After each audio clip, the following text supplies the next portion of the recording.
Welcome back to Homer Bound, Episode 8 podcast, where a couple nerds read through and discuss Homer's Iliad and Odyssey. As usual, I am Wriste. And I am Llama. And, we have a pretty exciting episode today. It's kind of like our episode 5 with book 9. We get to cover another momentous book later in this episode, book 16. This is going to be such a fun episode, and we have a wonderful guest for book 16 as well when we get to that. Our own resident expert, Dr. Daniel. Yes, his voice should not be unfamiliar to anyone, since if you've made it this far, surely you've been judiciously listening to all of his tags, absorbing all of his knowledge and wisdom and whatnot. And if you haven't been, why not? It's like it's the best part of the episode. It's like those Marvel movies where the best part is the last 30 seconds where you get the after credits teaser. I don't know if people actually like that. Do they still do that? I haven't seen a Marvel movie in a long time. I am not a really Marvel or DC oriented person. Not that I don't like it, it's not my thing. I'm a fantasy nerd. Do you plan on seeing The Green Knight? Not particularly. I'm okay. So this is another thing about fantasy. me. I am terrible about seeing new things, and especially like new movies that come out in theaters, because I always fall asleep when I go to see movies in theaters, and I feel like that's a waste of money. That's fair. And there is a very sleepy mood about the movie The Green Knight. Although when I went to watch it, I have to say, when I was done, I left with a very distinct feeling that I was not qualified to watch the movie. I know absolutely nothing about it, so I am, if anything, less qualified. Can I pose a question to you before we jump into our chapter? Sure thing. I guess this is a little something that's just kind of hounded me whenever I was in college and doing my literature stuff. And we study things, and we pick apart every word and sentence to, find a meaning, and, anything goes. I guess I find it's not peculiar, because I feel like I know why, but, I mean, we're doing that with the Iliad, right? We're trying to give it as close a read as possible. Like, why do we give the Iliad and the Odyssey that kind of credit? Like we wouldn't do that with like most other books, right? Like if I read it, if I pick up a book and I'm like, oh, this feels like it's boring, like say War and Peace or whatever, or like Dick. maybe Moby Dick, which we were talking about off camera. Llama apparently hates Moby Dick. Yeah, I'm not a fan. Or any like bit of modern work, like if someone just recommends like, hey, this is like a bestseller, like pick it up and you read the first 10 pages and you're like, this isn't for me, and you throw it away. Like, why don't we focus on those? Yeah, so or why don't we give it as much attention, I suppose? So this is something that I think, in fact, our guest speaker, our guest today, Dr. Daniel, has kind of talked about, in that like the Iliad and the Odyssey both form these works that influenced so much that came after them. And I think that is where a lot of the credit comes from, at least for me. There are these kind of works that a lot of people kind of approach as like really dense, which they are, and maybe kind of boring, which I don't think they are at all. But I could see how someone might feel that way. But their influence on culture, on writing, on, theater, all of these things, I think is so undeniable that I think that's why a lot more credence is lent towards their value. I suppose when I say credit, and this is coming from someone, I'm not published, nor am I don't even know how good a writer I am, but I like to write. It's something I've done like most of my life just as a hobby. And one thing that I tend to guess when I read something by someone and it's, it's got a lot of imagery, there's always like this part of me that says they probably just wrote this because they thought it would be cool or because they thought it would be funny. It's like in our discussion of book 14, I posed the question rather jokingly. Did the poet just want to try to fit the word breast in as many of that word in as few pages as possible because they thought it would be funny, or they just wanted to, get that imagery out there? And same thing for, any amount of art where that depicts like, strong sexual imagery is like this person just do this because they were horny. And I think enough people are sort of, or I think the conversation might be moving in that direction slightly, but why are we giving I guess each word this much credit, I guess, when I feel like, it's always possible that they just kind of did it because they thought it would be cool or sound good or whatever. Well, I think as we touched on last time, like my opinion at least is that this is a story that serves a purpose. And I think it's an anti-war story in large part. I think it's kind of one of those stories that like was meant to guide people in a sense of morality, in a sense of values, almost. Like, it may not seem like that on the surface, but there's a lot of these stuff like the rituals and the kind of focus on larger qualities of life that I think is, in a sense, meant to guide people. This is just my opinion. I could be wrong, and there could be also other things about it that I'm missing. But that's kind of the feeling that I get. It was like, stories like these, I think, are meant to kind of show people, like, what things you should and should not be doing. But also just to serve as entertainment. Which, like, when it comes down to it, I mean, when you're having the conversation about, like, are these people just writing about sex because they're horny and trying to fit these words in? But, like, that's also one of the base needs of humans, biologically, is the need to be horny. It totally is, though. Like, how do you that's a fair point. How do you reproduce, Like, that's a fair point. So these are all things that kind of get down to the root of our base needs as people: to be entertained, to be horny, to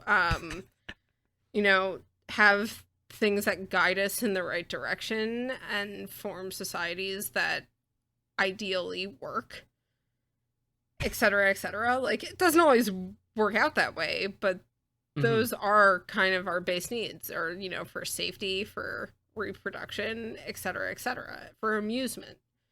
So I think that's kind of a place where this fits in. And because it influenced so much after it, like, I do give it a lot of credit, just because it served so many of those things, and then people took that example and kind of ran with it. I don't know if I could have contextualized horniness in a meaningful statement much better myself. I think this may be one of my proudest moments as a human being. No, I'm kidding. But I think it just gets down to those core values of life, if any such things actually exist. Maybe at the end of the Iliad section, we'll see if we've walked away with any new life values. Unlikely. We'll do that Thanksgiving thing where we go around the table and say what we're thankful for, Iliad style. I love that idea. Oh, I was joking. No, we're doing it now. You put it out there. Okay, all right. Well, are you saying that I'm not enough to share your Thanksgiving? I guess your Homeric Thanksgiving table with. I guess I'm not. If you remember at the critical moment, then I won't deny you that experience. And I guess it's a little bit late, but this is your content warning. Right off the back of talking about horniness and war and stuff like that, we talk about a whole series of things, and our humor, we try to keep it classy, but at the end of the day, we're not very classy at all. We try. This is not recommended for children, especially last episode. Definitely This not. episode is just normal, not children recommended. Yeah, well, Whatever the as normal per level is. usual, there's violence, there's gore. There's a little bit less hugging and kissing in this episode, but there in a There's general kind of significantly less. sense, in a general kind of sense, it exists in the Iliad, and once again, we are grown adults with the minds of teenagers. Also, just as a side note before we dive into book 15 and try not to rush through it so we can get to book 16.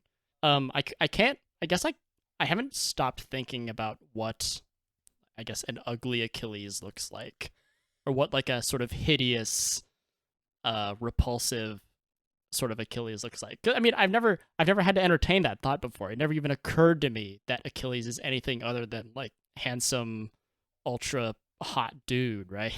Yeah. I know. We'll have to. Another thing we'll have to do is think about who we would cast as like our ideal Iliad cast. Oh, I think that's a great idea.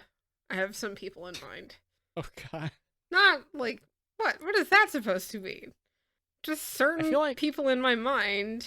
I'm throwing out these joke ideas and you just keep accepting them You as shouldn't tell me something we'll things do. that sound fun if you don't want me to do them.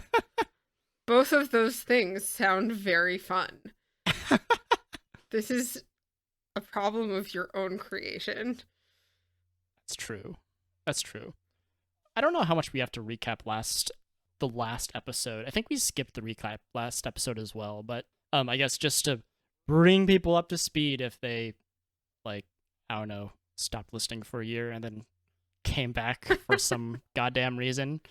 The last two books 13 and 14 both sort of encompass a block of this whole back and forth between the Trojans and the Achaeans where Zeus kind of turns his head and he thinks everything's good, and Poseidon decides that he's going to help out the Achaeans.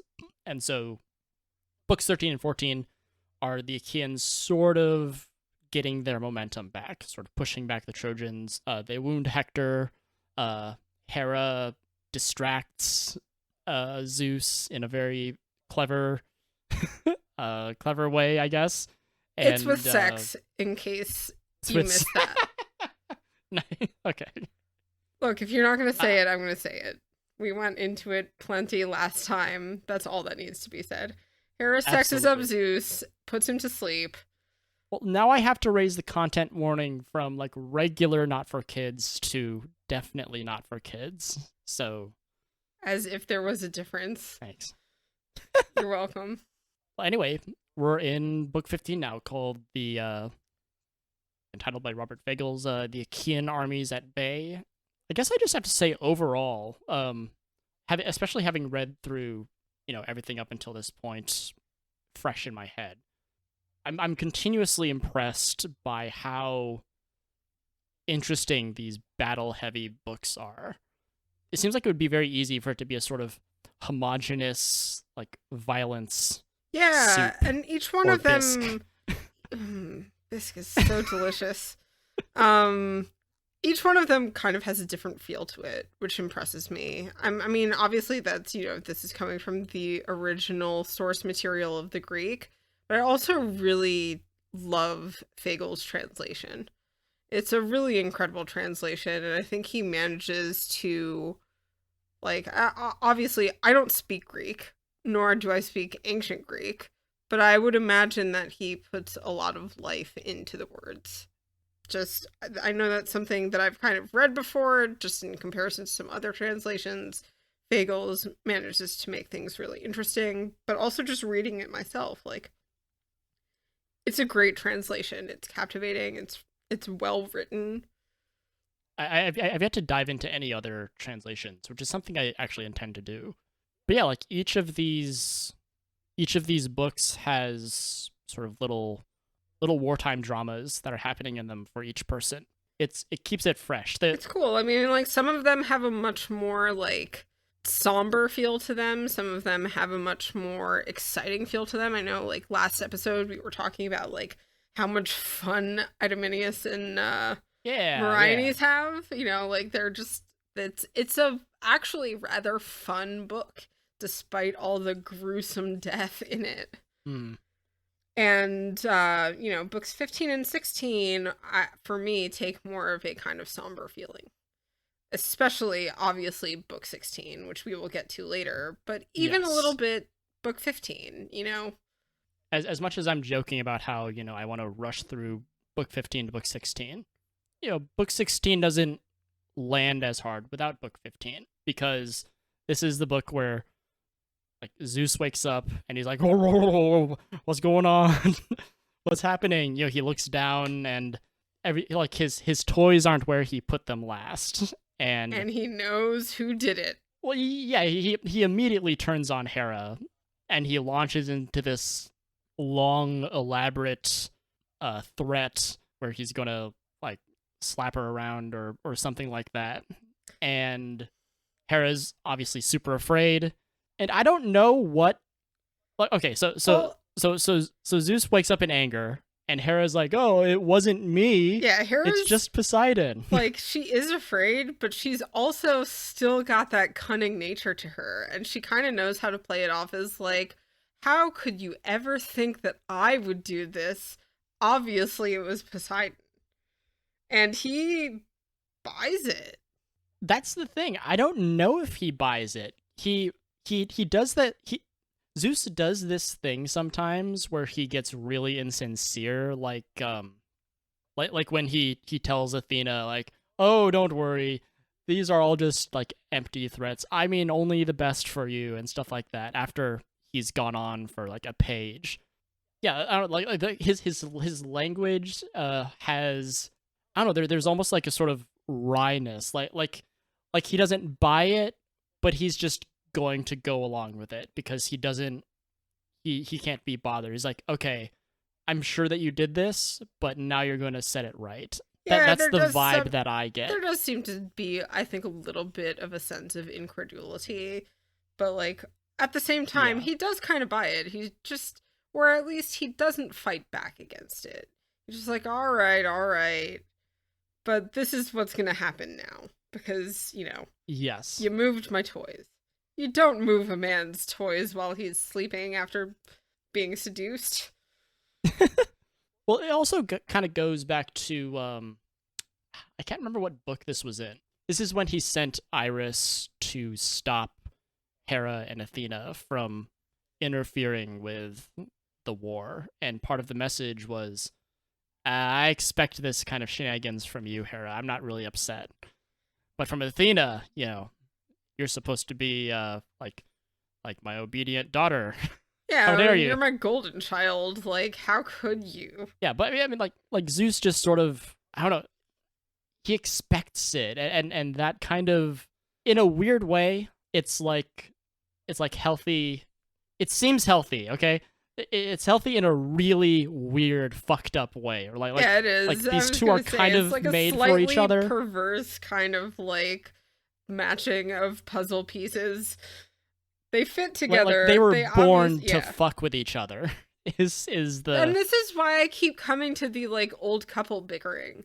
They totally do it. I can see it. They have their little arguments, but like when people ask them like, why are you arguing all the time, they're like, this is our couple relationship. Don't mess with our couple relationship. Now, I don't want to endear ourselves too much to it, because it is obviously also the source of frustration, like real frustration. I don't know how you're supposed to frame or understand or even talk about like abuse in the context of the Olympian gods. I don't know how much that stuff sticks. I don't know what that would even mean. We can view it as just a funny game that ends up costing a bunch of mortal lives, or we can view it in like significantly worse ways. I'm unsure of exactly how to read their relationship. I mean, I think there's like viewing it in the context, first of all, of the time it was written. Because in the time that this was written, abuse was far more widely acceptable than it is currently. Not that it ever has or should have been, but like it was kind of an accepted fact of life, I think. And so that is why I think so much of it kind of just casually makes it into the Iliad, especially, between Zeus and Hera. Um, that being said, like, makes me cringe every time I read it. I mean, we have like Hector and Andromache, right? Like these two, like this seems like a good relationship, right? There's no Yeah. yelling. There's no even when they're sort of butting heads a little on what Hector should do. It's not. It's a very cooperative relationship. Whereas Hera and Zeus's is obviously very antagonistic. Yeah, I don't know. Like whenever I go up to the Olympians, I want to view it as sort of darkly comedic, but at the same time, like viewing I don't know, viewing certain things with that lens can sort of corrupt what's actually happening. And like I personally don't have enough of an understanding of their relationship or of like what kinds of relationships the gods even have to say one way or the other.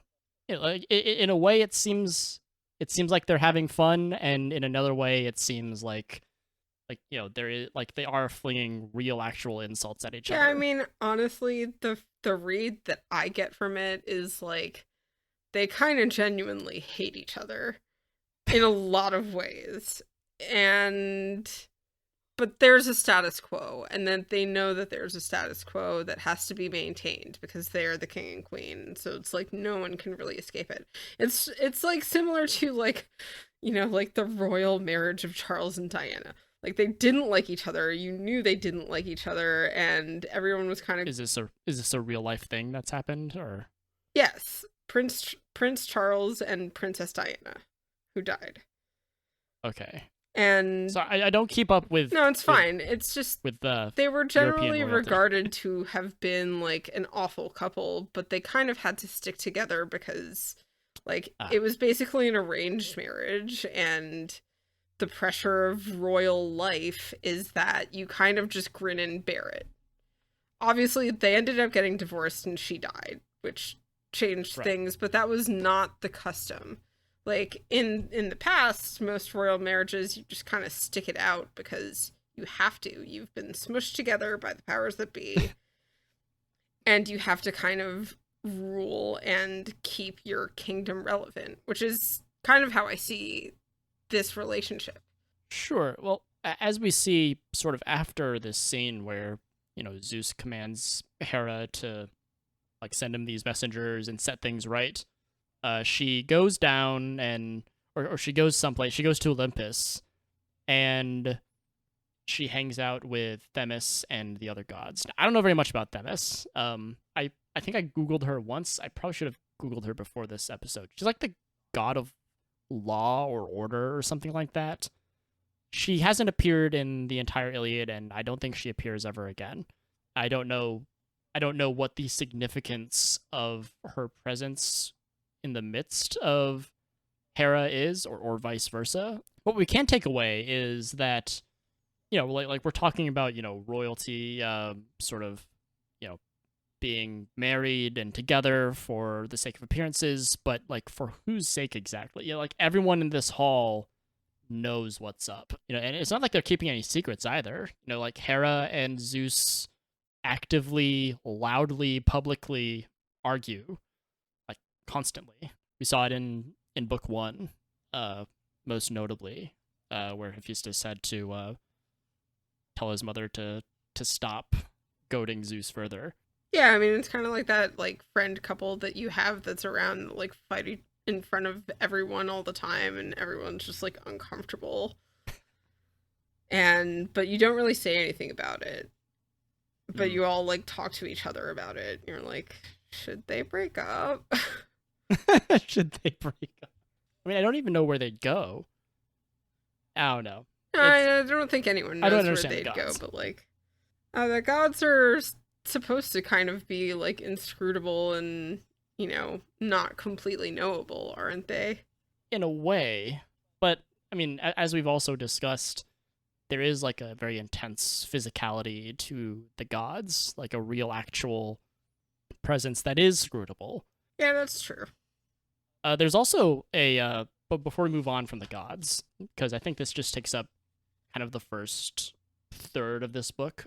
We have Poseidon and we have Ares. I don't want to spend too much time on them. Actually, do you remember these two scenes? With Ares and Athena and Poseidon and Iris. Yeah. I Two interesting little segments. I chuckle because there's a lot of thigh slapping in this book. I've noticed that.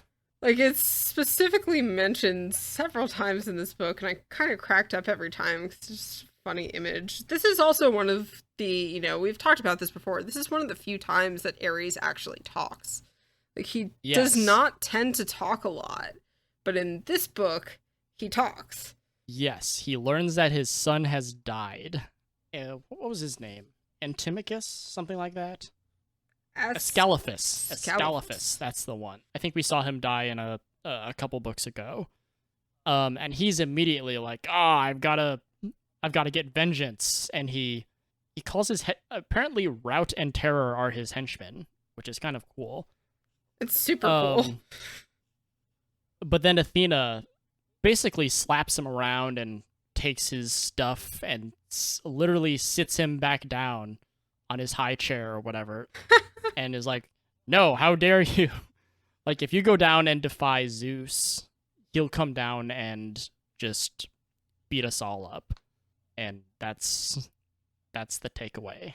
Yeah, I think it's really, I mean, we've talked about this before too, that like these relationships that the gods have with their kids, and that will also become significant in this episode. Actually, there's book 16. There are hard feelings about when the children of the gods are in danger or are killed, and like, how do they deal with that? Well, different gods seem to deal with it in different ways. It's funny that Athena is dressing down Ares for this, because Athena, of course, has no children. And I think I've mentioned this before, but Ares is like, he's intensely emotional. Very little of what he does or says is without like strong emotional backing. In this case, it's grief for his son, as opposed to someone like Athena, who is very calculated and thoughtful. And I guess we get a nice little contrast of that in this scene. The last god thing that I'd like to point out is that scene with Iris and Poseidon, and this is I guess a callback to when I said Iris is one of my favorite goddesses, at least in the Iliad, because once again she sort of goes a step beyond just like the rote recitation of what we would expect out of a messenger, where she delivers this message to Poseidon from Zeus to back off, and Poseidon says, no, I'm not going to have any of it. And then Iris gives him a very succinct, convincing argument for him to not disregard Zeus, and it sort of brings him around. What I love about that response that she gives him is just like, you really want to go, like, do you really want to go and have me tell this to Zeus? You want me to tell this to Zeus? And he's kind of like, yeah, on second thought, perhaps not. Yeah, and then he just sort of storms off, I guess. And actually, it depicts him like walking back into the water, which is kind of a humor. Last time I sort of imagined him as the Tasmanian devil. I loved that. Zipping down the Achaean lines, and now he's just sort of vanished into the water, and that's it. Yeah, I mean, okay, so there was one thing about what he says at the very end of his little blurb that did kind of catch my attention, which is like, he basically says, like, if Zeus ever spares Troy and refuses to like let the Argives triumph, the breach between us both will never heal. And that fascinated me. Like, what fascinated you about it? Is it like their brotherly relationship or whatever? Yeah, like that idea that like this means so much to Poseidon and Zeus both, that they're kind of ready to toss aside their relationship as brothers because of that. Yeah, and I think it helps that Zeus had also, again, I don't know exactly to whom or why, but we do know that Zeus has sort of promised the fall of Troy, and Zeus can lie, but I don't think he is allowed to break promises.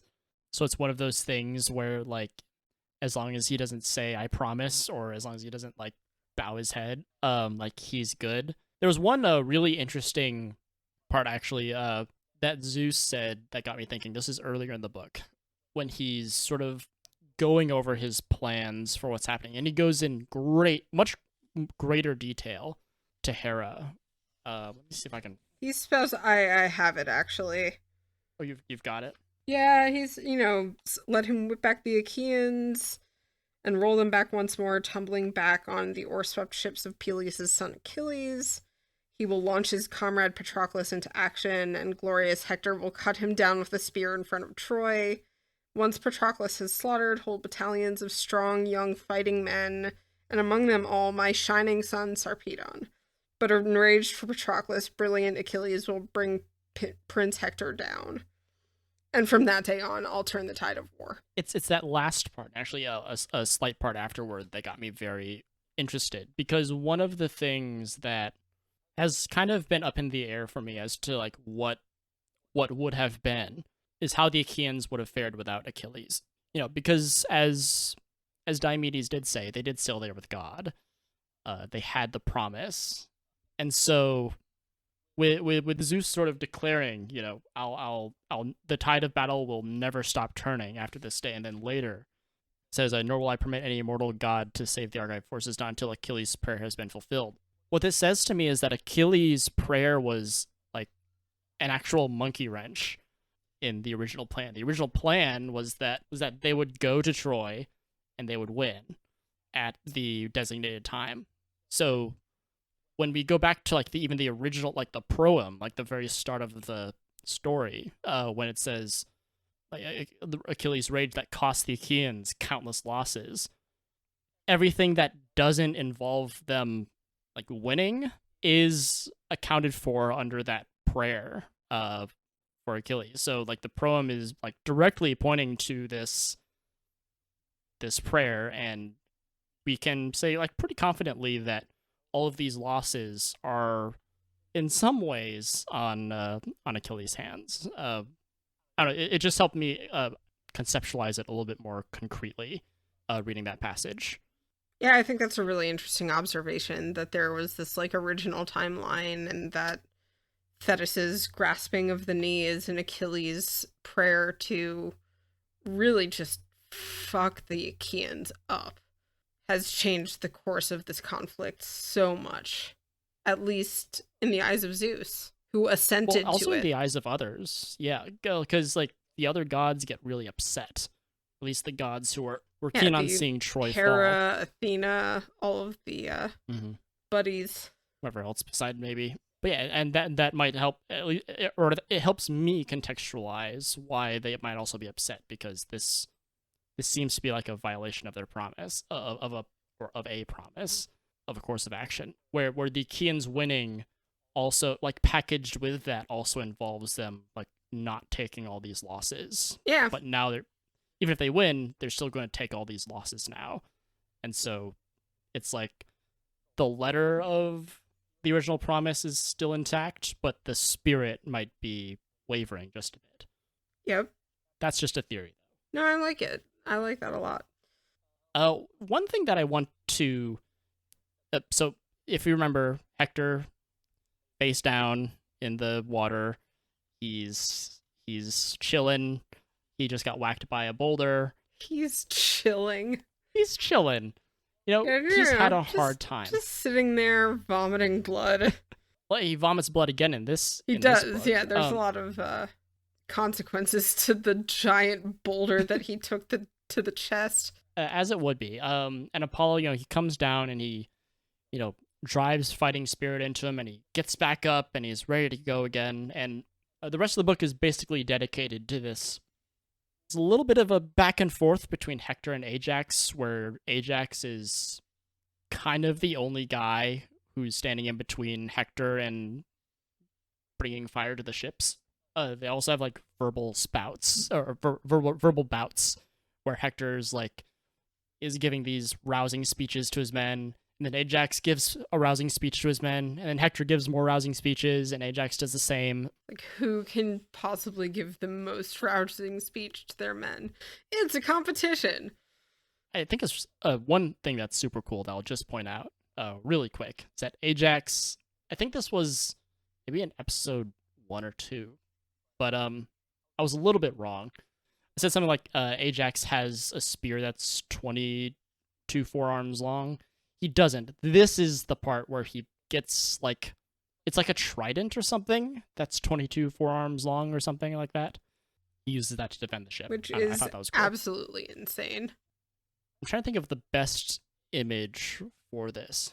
It's like, I don't know if you've ever watched a Fast and Furious movie where maybe I'm thinking of number 7, where like one of the characters is like driving a car and it's an old junker, but it's like it's getting a ton of juice and it lights on fire, but it keeps going, and the driver keeps stepping on the gas and it keeps going, and when it gets to the finish line it explodes.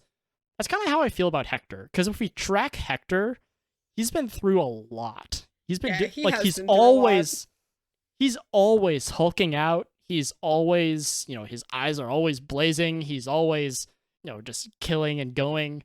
Like, him having fallen down and having received this huge blow and getting back up, it feels almost like, I guess running on fumes is one way of putting it, but it's almost like he's a zombie. Yeah, I mean, it's almost like he's just fighting. Go on. And it feels to me a lot of the time like he's kind of carrying the Trojan army. Like, sure, there are plenty of excellent fighters, but they're always constantly like, Hector is our hope. Hector is the one true hope. Hector, they have this like focus on him as the kind of savior of Troy, and like, not only is that a lot of pressure, but he like has also, as you said, been hulking out and killing a lot of people and then taking boulders to the chest. So like, he's taking a spear to the head, he's taking that boulder to the chest, and he's pushed through all these Trojan, all these Achaeans. Yeah, and he's had a lot of close misses too. Like, there have been a bunch of times where a bunch of people have come after him, like things kind of go pew, like off in the other direction. Yeah. I just feel exhausted for Hector. Like, it's tiring. Reading him having taken this hit, and he can't be resuscitated by regular means. Like, God has to come down. Like, he gets up, and if I'm Hector, I probably want to take a nap. I would want to take several naps. I'd want to go back home, but he keeps going. It's like, as I said, like he's like that car that's on fire that's like still technically running, but like, something's gonna like snap or burst or some or explode, and I don't know. That's the feeling I get with Hector. Yeah, I mean, like book. He spent the end of the last book and the beginning of this book like vomiting up blood clots. The guy deserves a break. No break. No break for Hector. There is no break for Hector. And yeah, poor guy. Poor Hector. I mean, I think it's worth repeating that Hector is. I guess I was thinking about this as I was like trying to compare all of the characters in the story, and Hector really, if we were to try to find and assign the role of a sort of like archetypal archetypal is that the right word? Archetypal, but archetypal, whatever, like good guy, it's probably Hector. I gotta say, I think whereas a lot of people assign the most sympathy to Achilles, as we've talked about, like, I put it on Hector. I think Hector is probably one of the more one of the characters that I am more sympathetic to in this entire story. If anything, because he's kind of stuck in this weird position of power where he's like the one hope of the Trojans, and he knows he has to do this thing, and he wants to do this thing for his family and for his countrymen. Like, that's why he fights, as opposed to like his brother Paris, who I don't even know why he fights.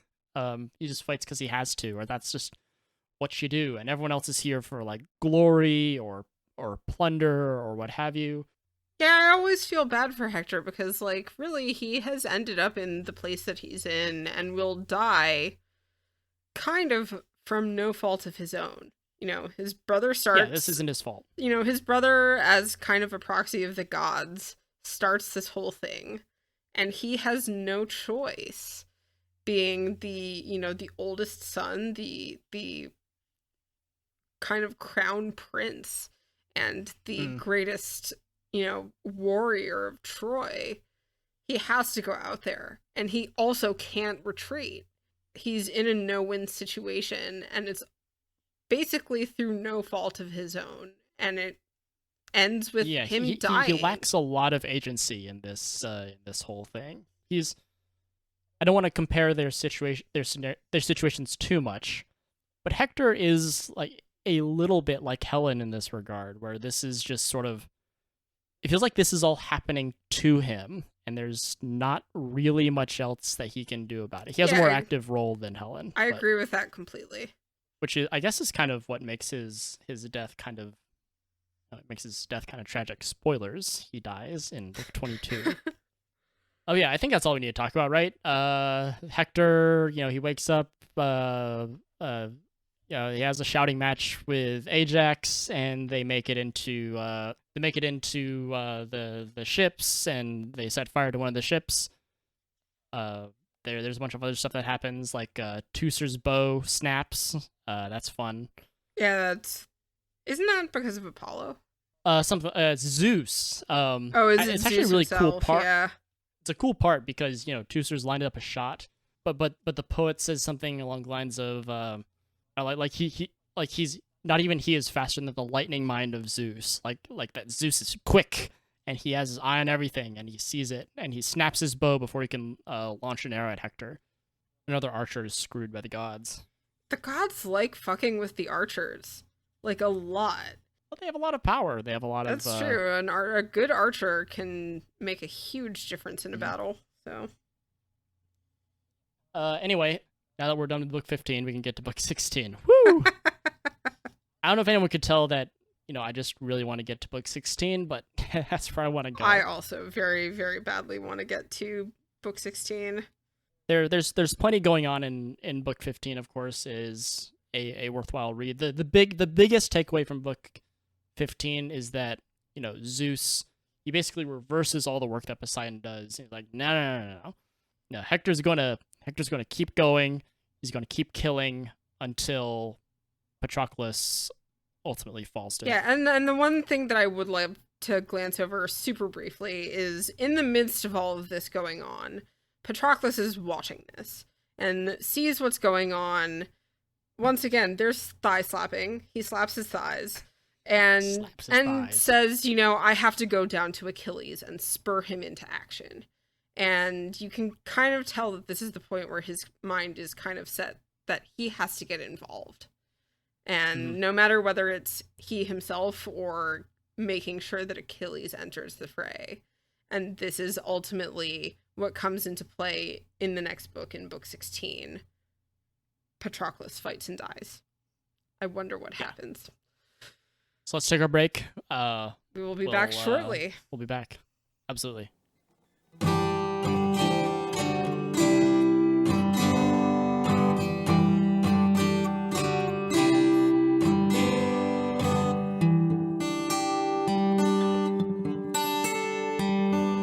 Hello, dear listener. We hope you've enjoyed listening to the first part of this episode of Homer Bound. There's more to come afterward, but I'd like to take a moment on this break to say a few special thank yous. First, thank you for listening. This podcast has no sponsor. Everything is produced in-house, on our own time, and fueled by our own interests. Sharing in our interests means a great deal to us, and knowing that others enjoy the content means even more.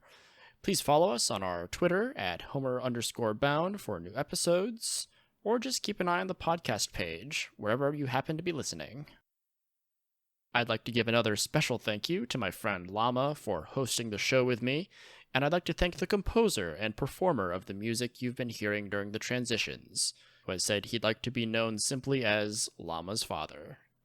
Thank you, Llama's father.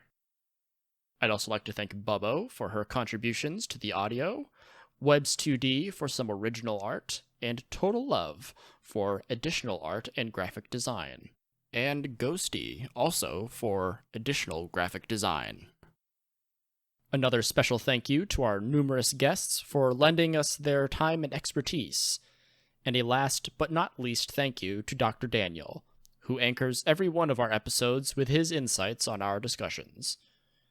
Please consider reading along with us as you listen. We are reading the Robert Fagles translation, and while reading the text isn't necessary for you to follow along, you'll likely get more out of the discussions if you have. Feel free to pause and return later if you wish to do so. Okay, thanks for sticking through our break. I'll give it back to me and Llama on Homeward Bound.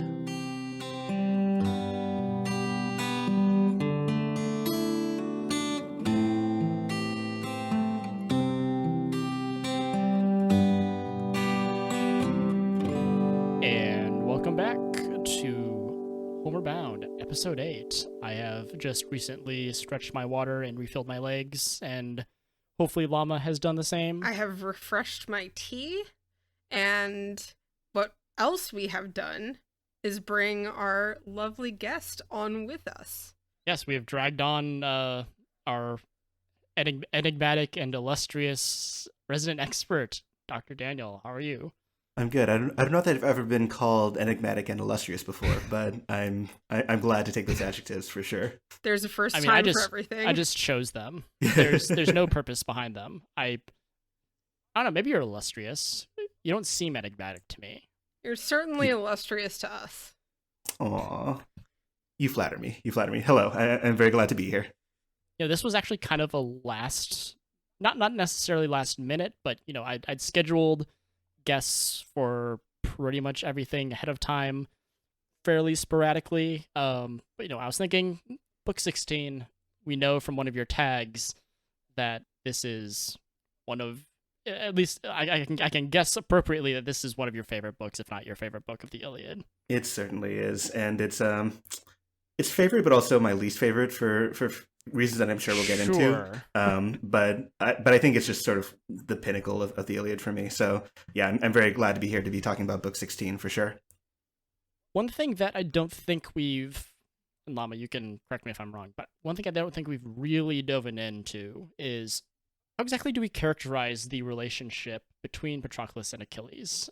We've touched on it. I've danced around it and then quickly avoided it, much like Hector and his defensive fighting or whatever. Yeah, I think we've definitely kind of glanced over it. I think within the last couple episodes, we got a little bit closer to it without really poking that button, Poking that button.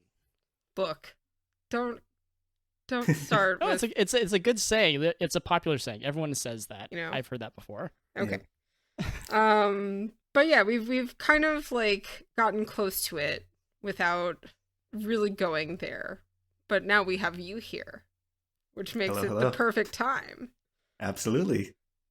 So can I suggest how I think their relationship is, and then y'all can I'll steal the floor from you for like a minute or two, and then I'll hand it off to you guys. You can tell me I'm an idiot, or you can tell me I'm a genius. Those are just a couple options. Can I tell you you're an idiot before you start this whole thing? I mean, I'll bounce it by telling you you're brilliant. So that'll be just both are descriptive of my seething brain.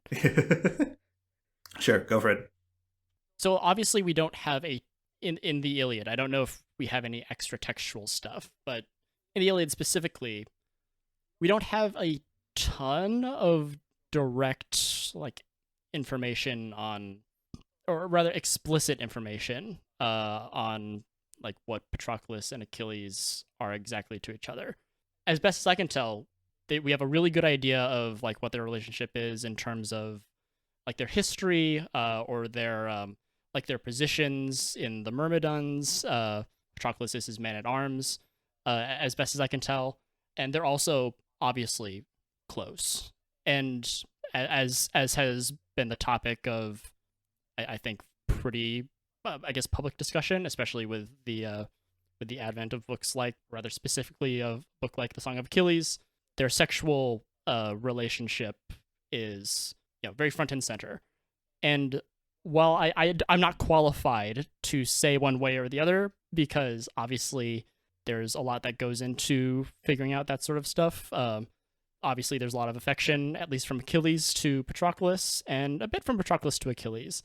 And my understanding is that this feels a little bit like you can kind of choose your own adventure, depending on how you want to read it.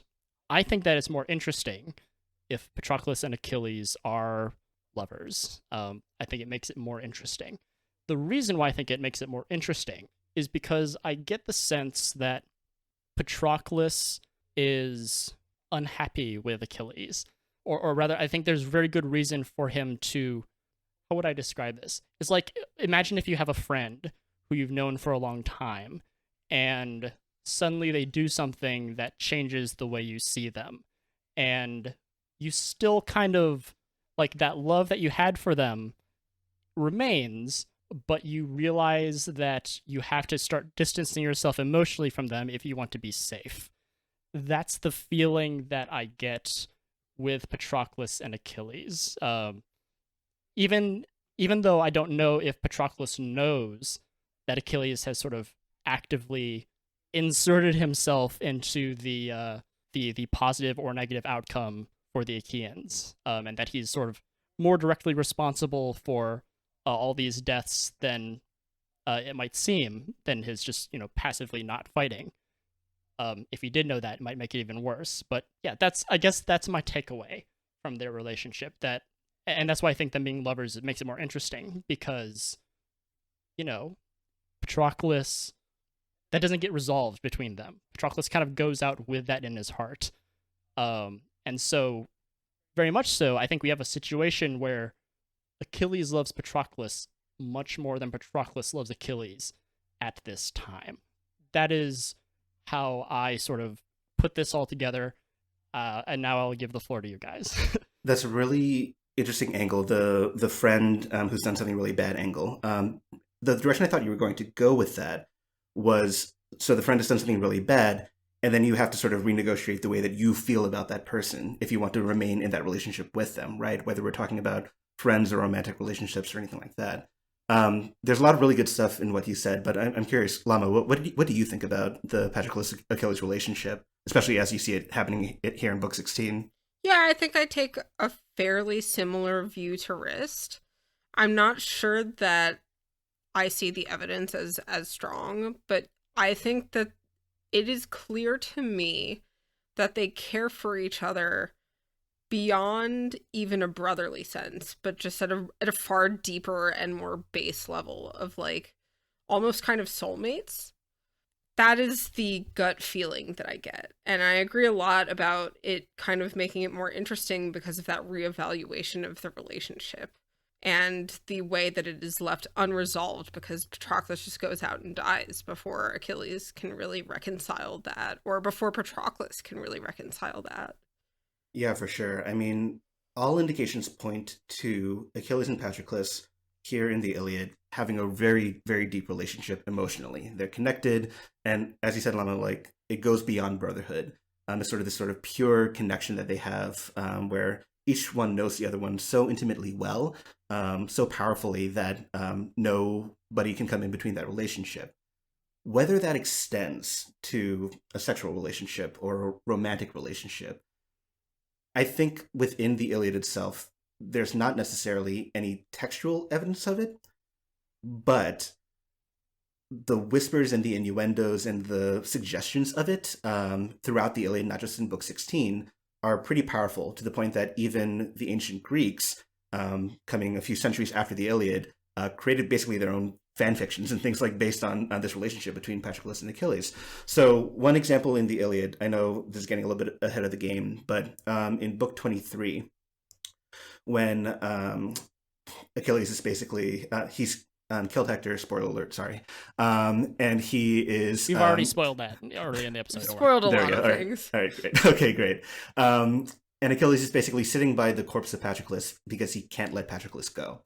The ghost of Patroclus appears in book 23 and basically says, please cremate my body. Please let my soul go on to the underworld. And when I die, cremate me, put me into an urn. When you die, I want you to be cremated as well so that we can both be in the same urn. Just two bros hanging out as ashes in the same urn, right? For me, that is not the kind of behavior of just a friend or even a person you consider in a brotherly way. That is straight something up deep. Lover behavior. Absolutely. I don't ever want to be separated from you. Exactly. Whether here or in the beyond. Absolutely. So I think that's the passage that most people point to evince exactly that, a sort of a romantic connection or a strong, powerful, deeper than blood, deeper than brotherhood relationship between the two of them. But in terms of actual, sexual action or anything like that, we don't get that much in the Iliad. That being said, Greeks in the classical period, like Aeschylus in a play called The Myrmidons, and Aeschines in what's it called? A courtroom speech called Against Timarchus, both talk about the Achilles-Patroclus relationship in these romantic sexual terms. And it's not so much about what is actually happening in the Iliad as much as what these classical Greeks read into the Iliad. They're sort of reading between the lines and sort of teasing these stories out to further their own authorial ends. Very similarly to what Madeline Miller did with the Song of Achilles. She took this story between Achilles and Patroclus in the Iliad and spun it into her own sort of, again, fanfic is not the right word because I think fanfic has a sort of, not negative connotation necessarily, but it can. But basically, yeah, there you go. So, so more like, I'll say it. There you go. So more like reception or adaptation, like taking these old characters and spinning them in a new context, telling a new story with old characters and old events. Which really is a time-honored tradition, in the context of history. As someone who got my bachelor's in history, the amount of spin tales there are on just about every great literary work is just apparent throughout the entirety of history. I like to think that this is kind of one of the works that started it. Oh yeah.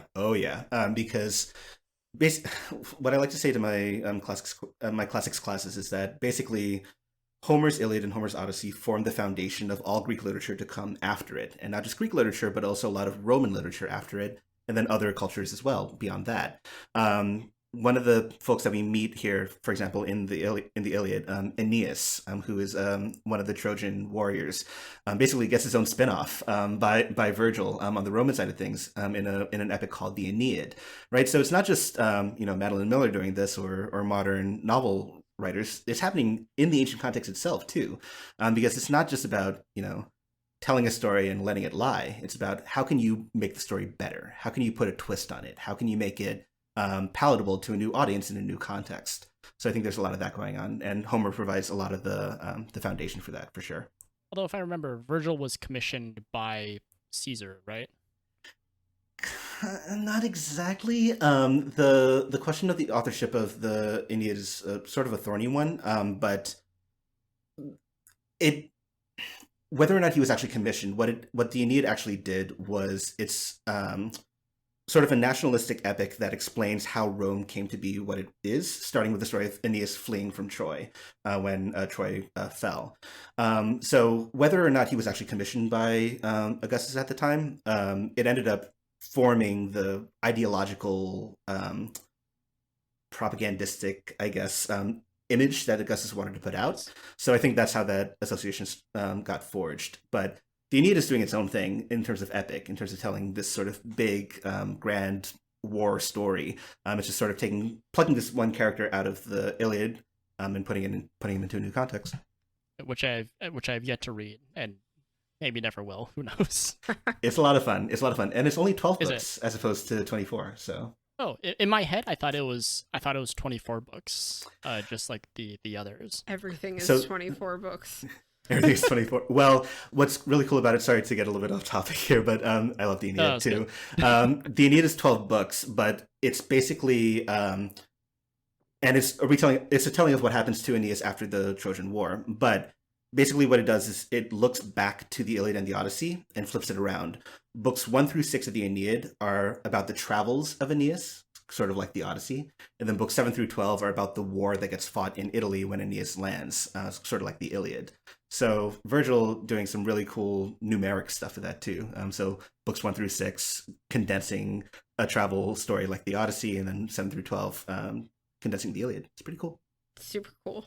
One of the places where how I sense the relationship between Patroclus and Achilles is going is that Patroclus seems very ready with the one criticism of Achilles that we're all poised to swing at him.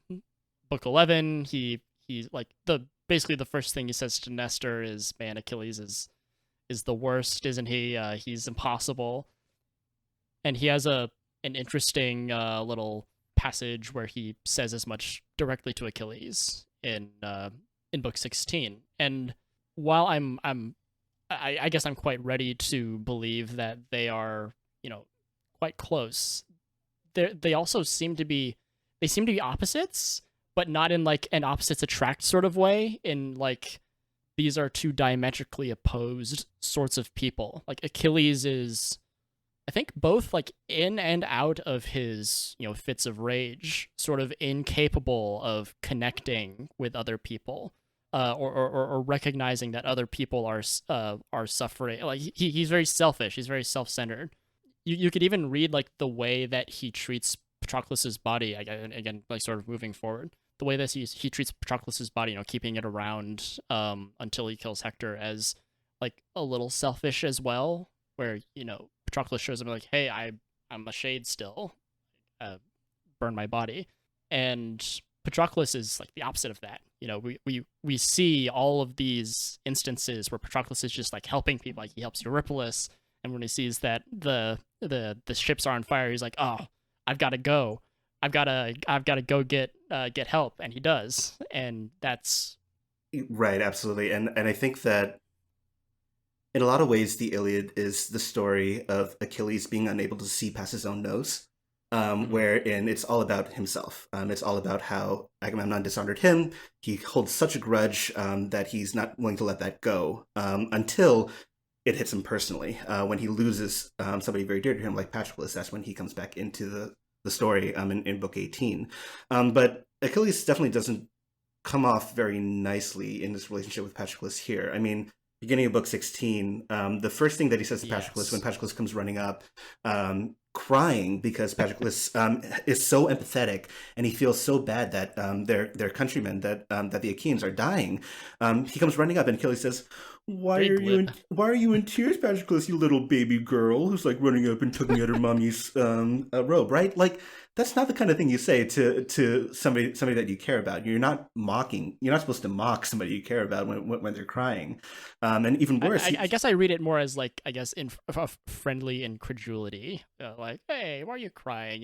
Like that sort of thing. Exactly, but in the context of what's happening, I mean, you can tell, like from their vantage point, they can see that the Achaeans are in a really bad way. They can see that people are dying, and here's Achilles just being like, "Oh, friend, why are you crying? Oh, poor baby." So to kind of tack on to what you guys were just saying about their personality styles, I've always kind of seen Achilles as the person who kind of thinks of people as like, as they relate to him, like as an extension of himself almost. Like, and the way that you were talking about how he treats Patroclus's body, like it's as an extension of himself.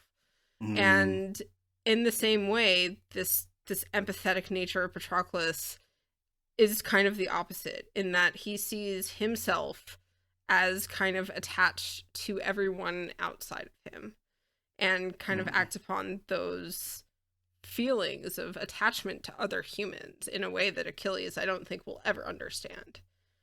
And Yep. So so when he comes up to him crying, it's the clash of those two opposing styles of personality. It's Achilles seeing him like as he relates to him, which is, I'm kind of the strong one of the two of us. You're just coming up here crying like a little baby. Yeah, Achilles just does not come off well at the beginning of this book at all. He is very self-centered, very selfish, and even the his agreement to Patroclus when Patroclus asks, "Hey, just let me put on your armor." Yeah, I was wondering about that. Like how we're supposed to read this. Yeah, exactly. It's like Patroclus says, just let me put on your armor. Let me get out there. Let's rally the Greeks so that they can stop dying, give them a little bit of respite from what's happening out there.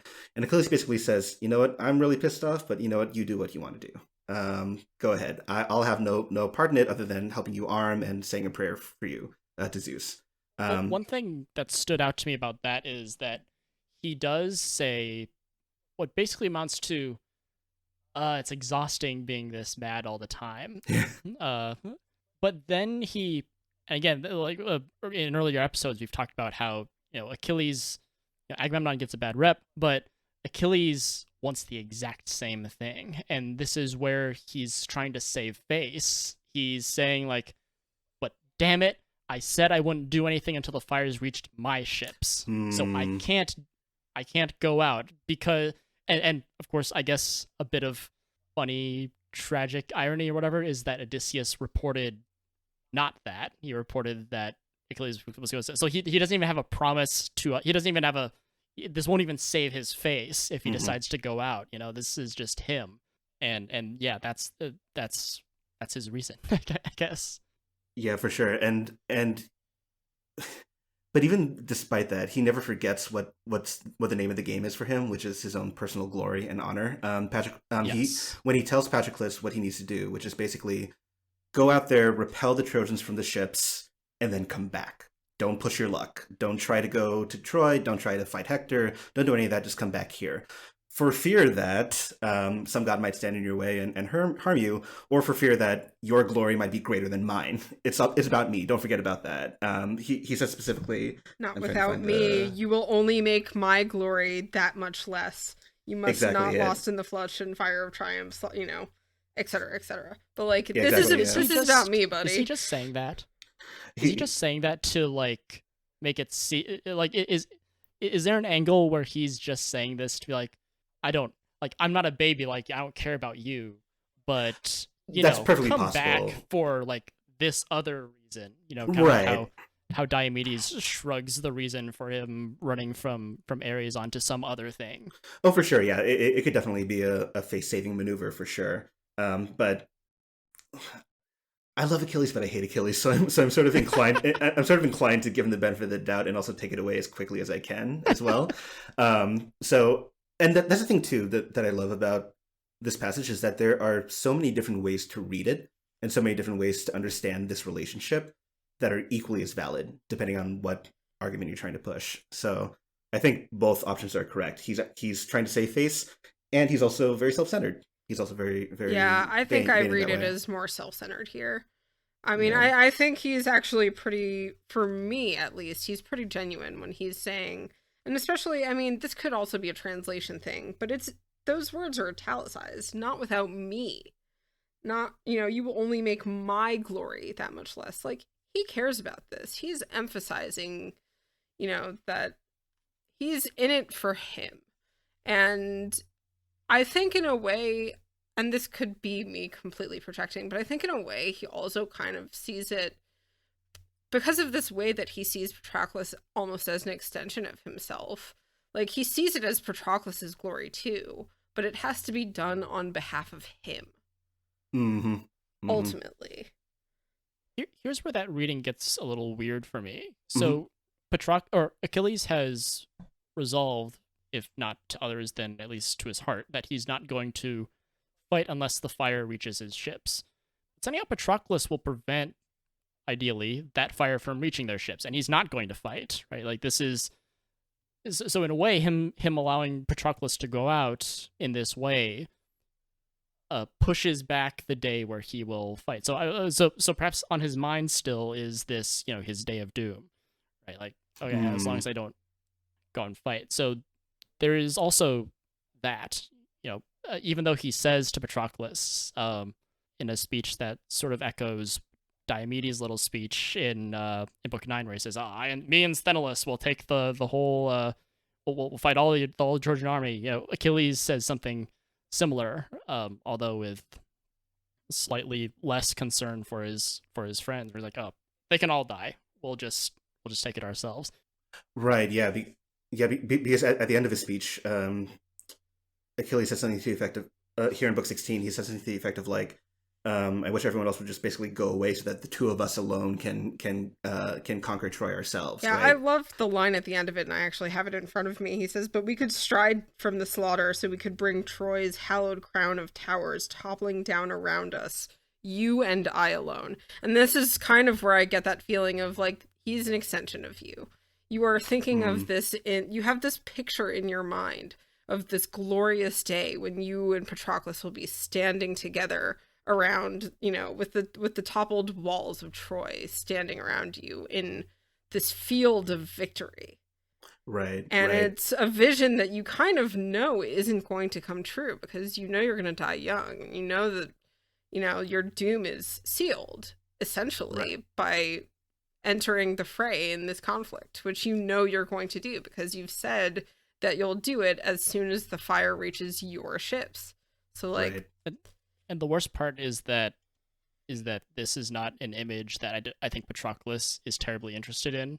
Mm-hmm. He doesn't want his countrymen all dead. So, like, even as Achilles is giving this sort of, like, it's supposed to be sort of almost romantic in a way. It's beautiful. This is my gift to you, this image. Right. But it's so off base of what Patroclus is all about. And it's just so it sounds nice, but it's also like horrible. It's the because timing the person receiving too. it. Like the timing of this speech is so awful, just in the context of like your soulmate or lover or boyfriend or whatever, or just your man in arms, your person that you care about most, has just come in sobbing.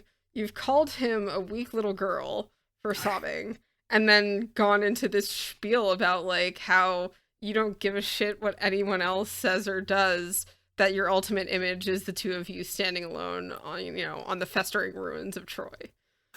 So a really fun fact about these last lines, I think it's from not one of all these Trojans down to you and I alone. If I remember correctly, I don't have it in front of me, but I believe that in the best Greek edition of this text, these lines have brackets around them. And what that means is that editors are suspect about these lines, about whether they're actually genuine or not, whether they actually belong to the poem.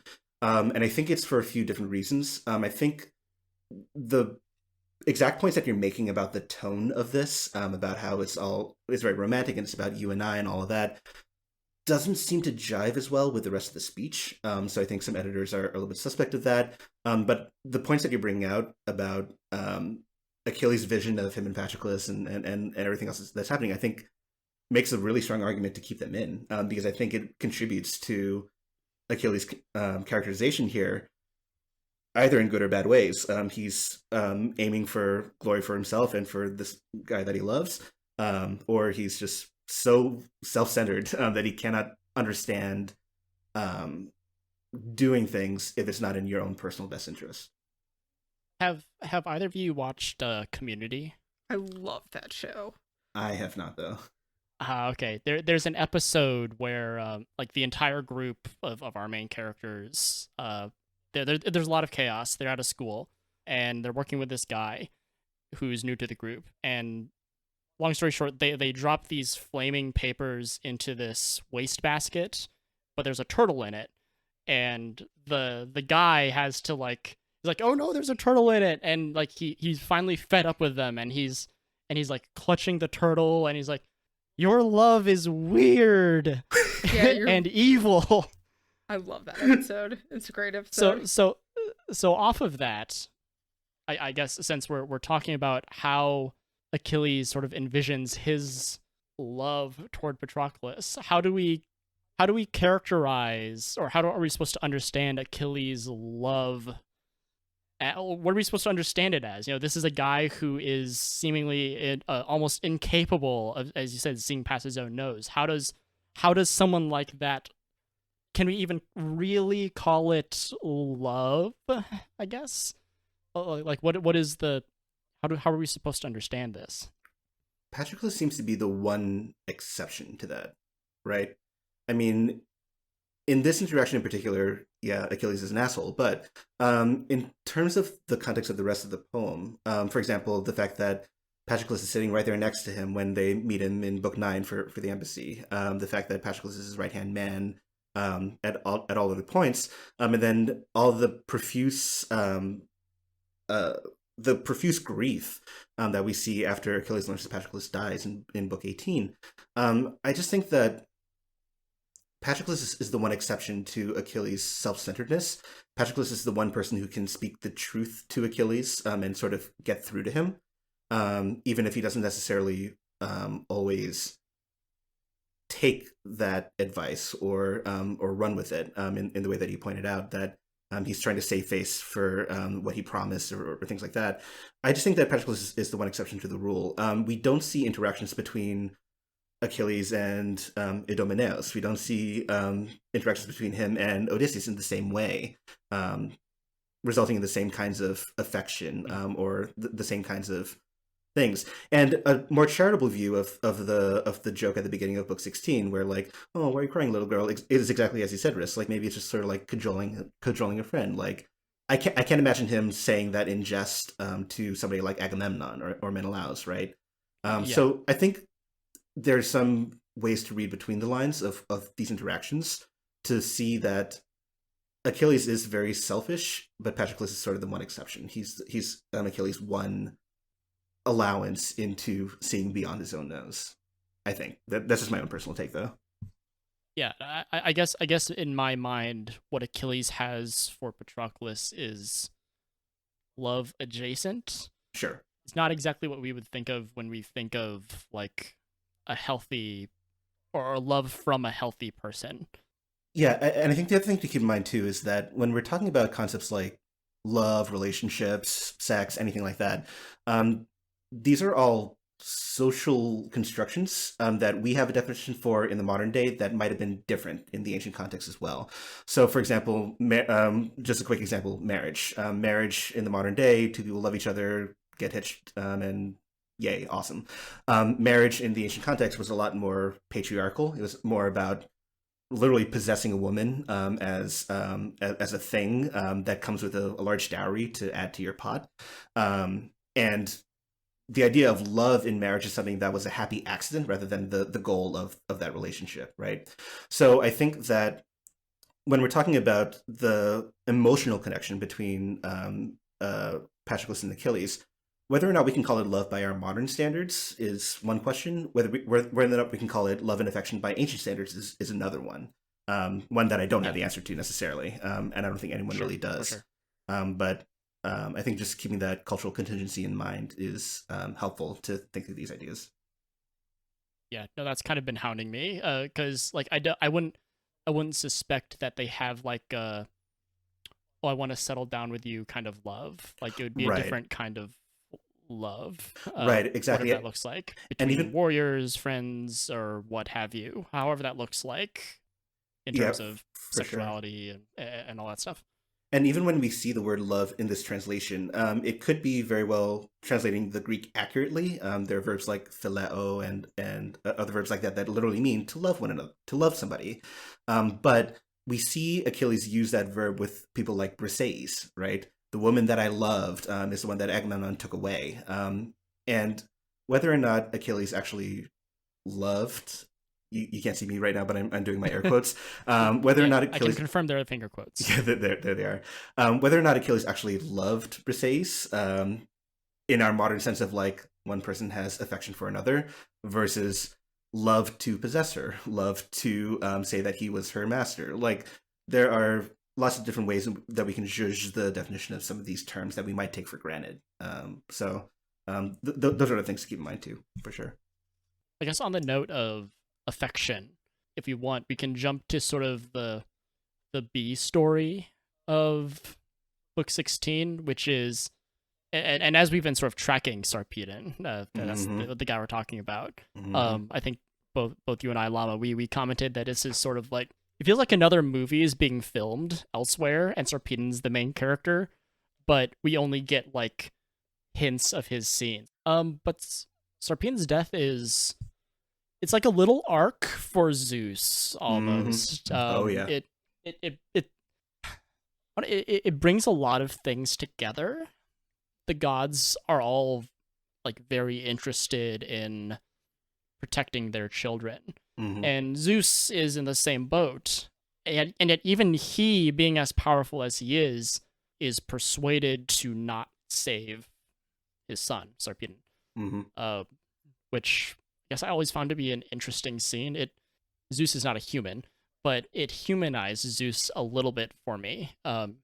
That sort of thing humanizes a lot of the gods for me. Their sort of aggressive affection for their children, despite knowing that they are all going to die. And even this passage, like, really points to that, because the response from Queen Hera is to say, you know, do you think that all of the other gods don't also care about their kids?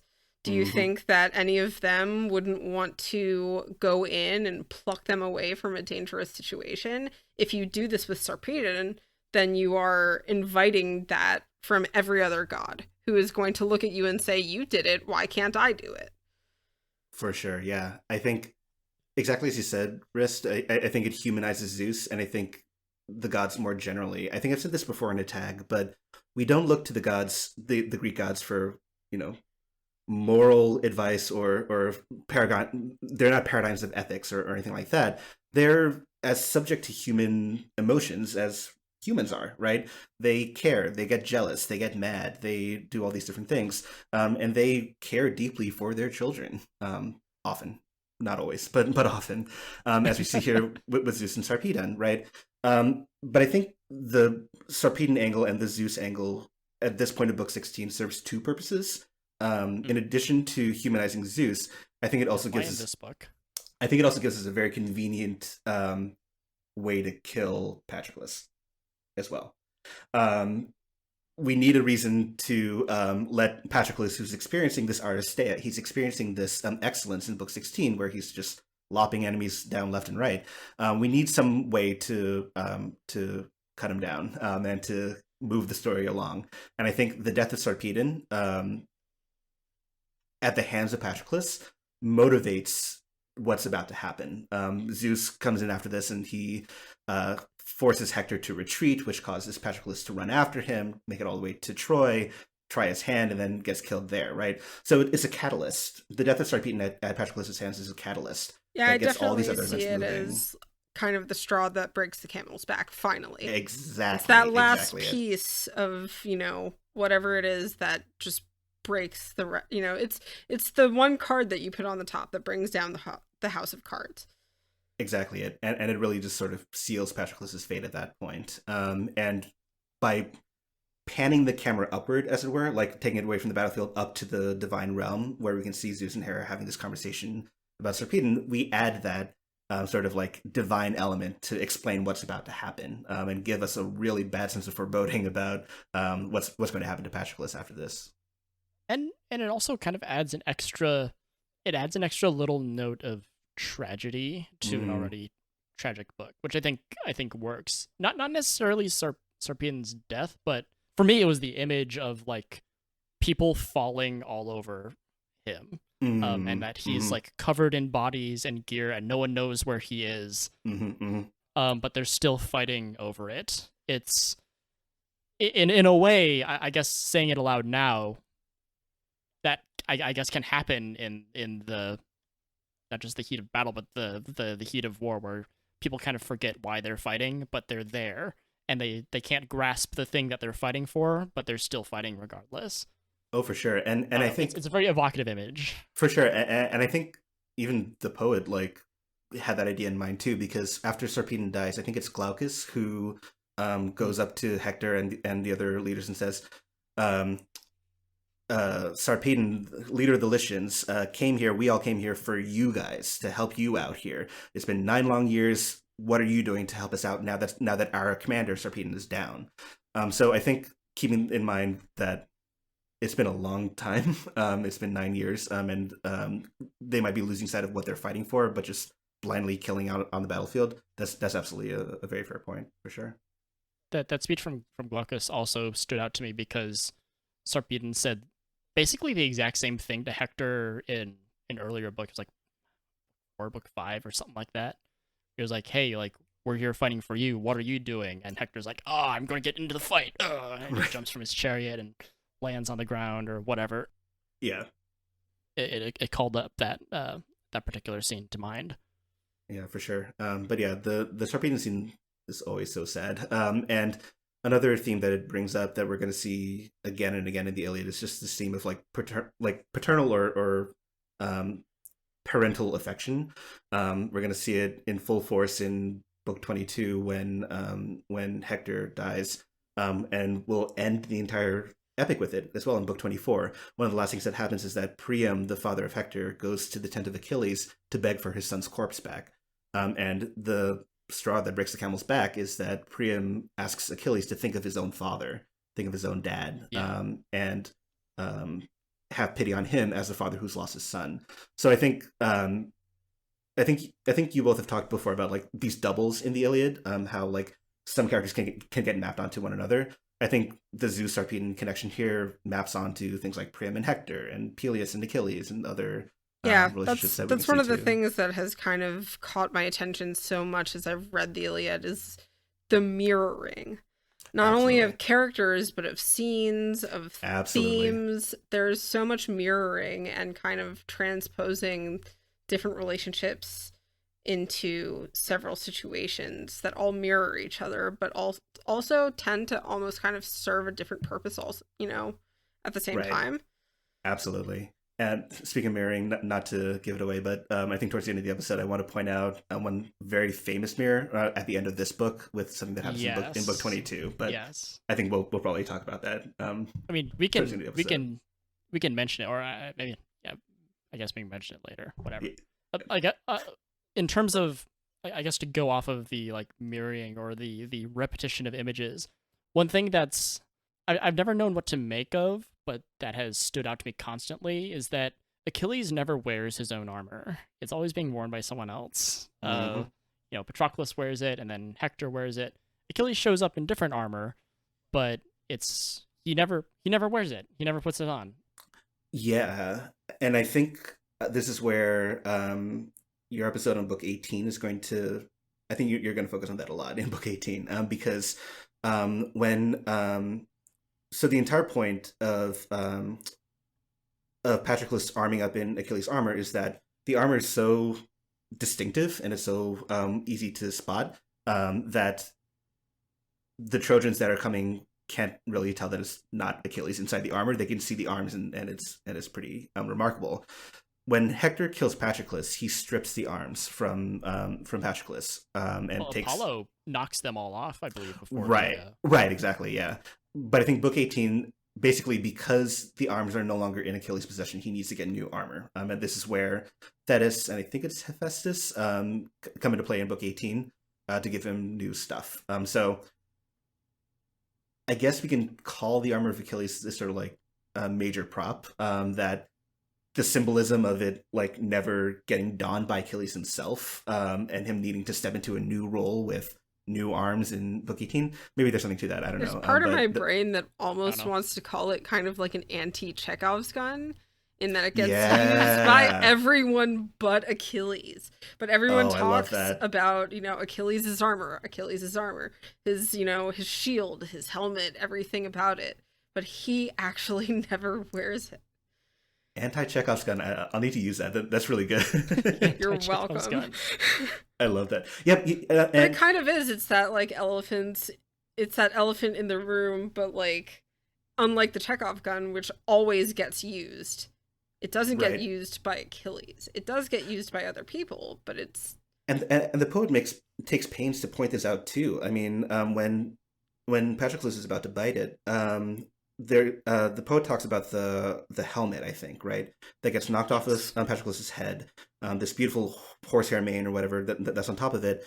It's like 4 horns or something. Yeah, that's meant to adorn just the head of the greatest warrior ever, Achilles. That was never supposed to be marred or anything like that. Now lies trampled underneath a horse or something like that, right?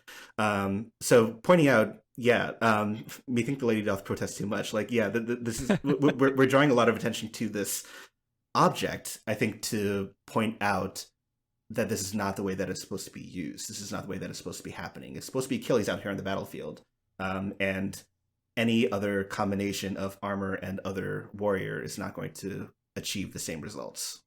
We were talking earlier in the episode before you joined how this whole thing, like the Iliad itself, isn't supposed to have happened. Like Achilles wasn't supposed to like make this prayer that would cause all of these losses. And so, it could very well be that like that sort of statement is meant to say like Achilles was meant to be out here just as is, no shenanigans with, rigging the game to give him glory, all that stuff. That's a really good point. And yet, if he hadn't, we wouldn't have a story, right? So I mean, the Iliad's first word is mainen, wrath, and we're supposed to understand that this is 24 books about the wrath of Achilles in all of its different forms and the ways that it works out. So anything that draws us back to that sort of central conceit, I think, is deliberate. Just to remind us that, yeah, maybe this didn't have to happen, but it did. This is what unfolds when we have the greatest warrior of the Greeks not being able to see past the end of his own nose, being too wrapped up in the idea of earning himself glory that he is willing to sacrifice others to get that goal. I can never get away from the sort of like I don't like reading things in terms of like the meta narrative, but I'm kind of forced to, right?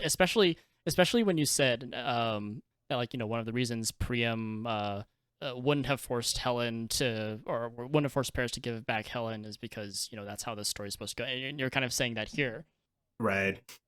A little bit circular, but yeah. And normally I'm like wary of that kind of meta kind of statement, but the meta textuality is diegetic. It's in the story. So like things are supposed, when we say things are supposed to happen in like a story sense, we get that all the time. Zeus is constantly being like, okay, this is what's going to happen. This is how I'm going to do things. This is how it's going to play out, and you can't stop me.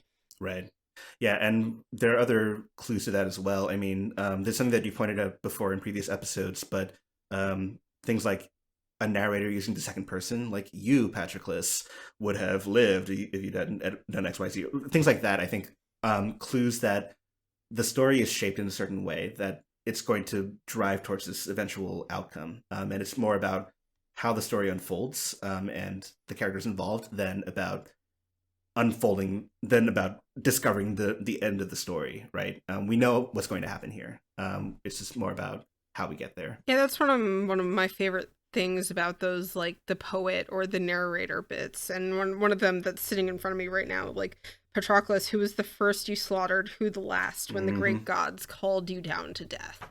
This is someone looking from above and telling us the story that has already happened, but also we're kind of getting it in real time. It's a very interesting, like, dual sort of timeline that we get of it already being finished, but it also being incredibly current. For sure, yeah. And I think that it's really interesting that the way that you phrase that it's like this perspective from up above where people like know the story that's about to unfold and they're sort of narrating what happens here. There's another clue in the same book. It's towards the beginning, I think line 135 or so.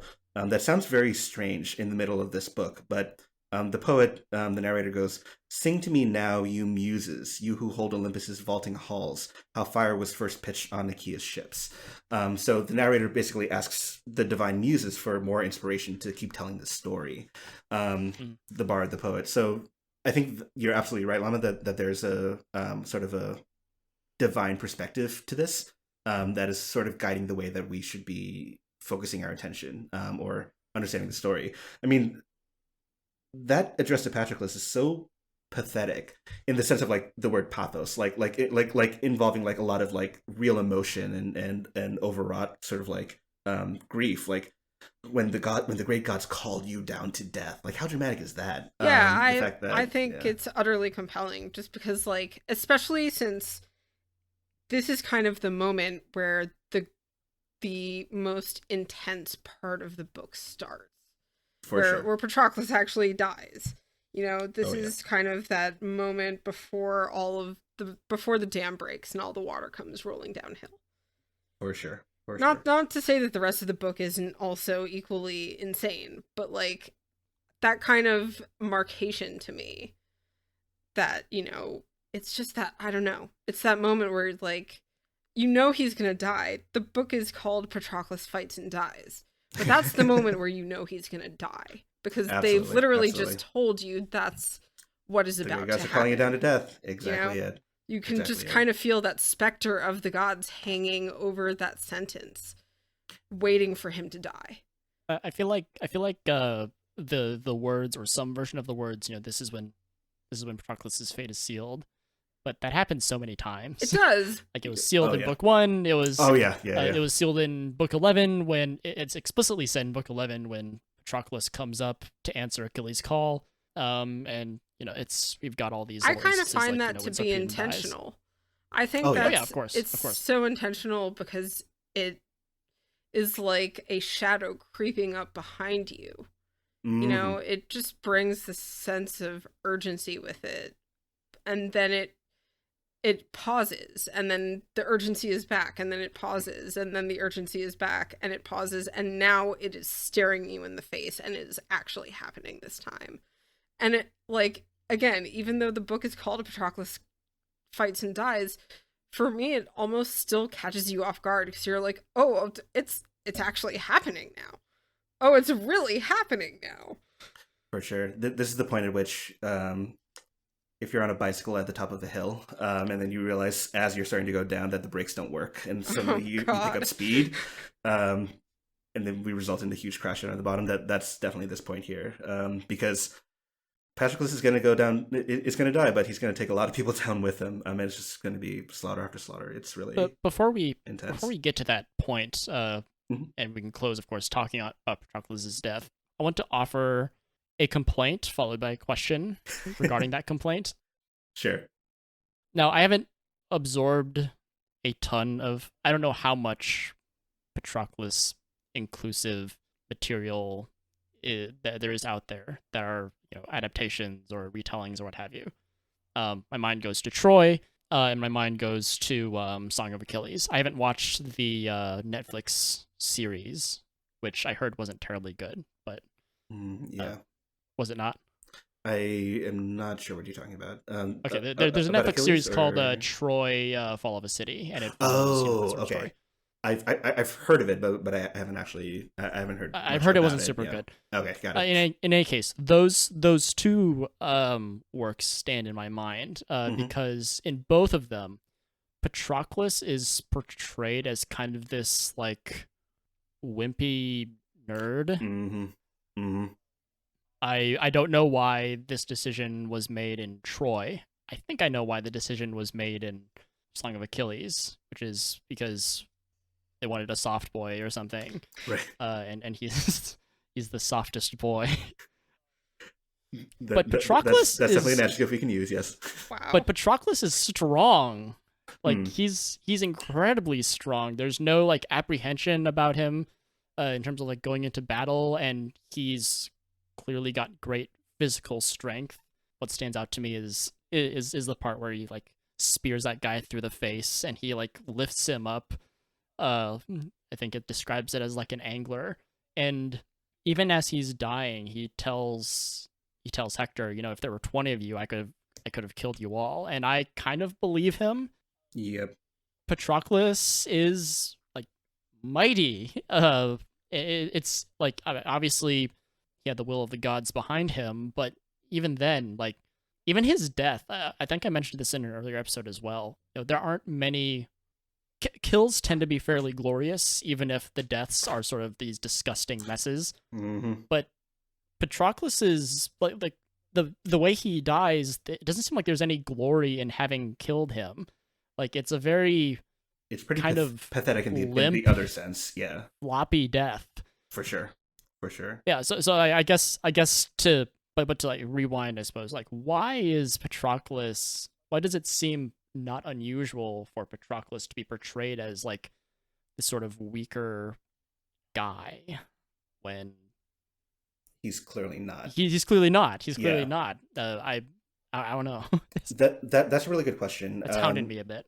And within the context of the Iliad itself, I was just flipping through my translation trying to see if I could see this, but other characters that experience an aristeia, which I talked about before, this moment of excellence for a Homeric warrior, is often divinely inspired.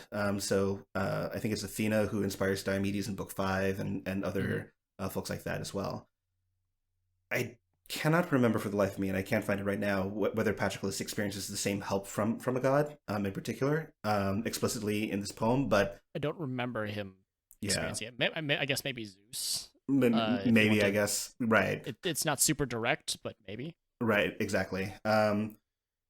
But maybe there's something to be said for the fact that he's wearing Achilles' armor and he has the Greeks behind him. I don't know if that's what's contributing to his massive strength here in the Iliad. There are definitely some kills that come seemingly purely from people like cowering in fear. True. That's not all of the kills, and he kills a lot more. There's one like the Iliad rarely does this, but just like there's one point where it just lists off people that he kills. Yep. Without really, it still gives us their names, but doesn't tell us anything about them. It doesn't kill them one at a time. It's just like they all go down. Right. Exactly. And that happens a few times with him. As for why later receptions might cast him as softer or cast him as slightly different, this is really a cop-out answer, but it makes for a more interesting story. It creates a more interesting foil for Achilles and for other folks that are, I suppose so, involved with that. What's interesting too, though, about Patroclus' portrayal in Song of Achilles is the fact that we hear the story through Patroclus' voice as well in that book, and that gives us sort of this emotional connection to him that we don't get in the Iliad and that we don't necessarily get in Troy either.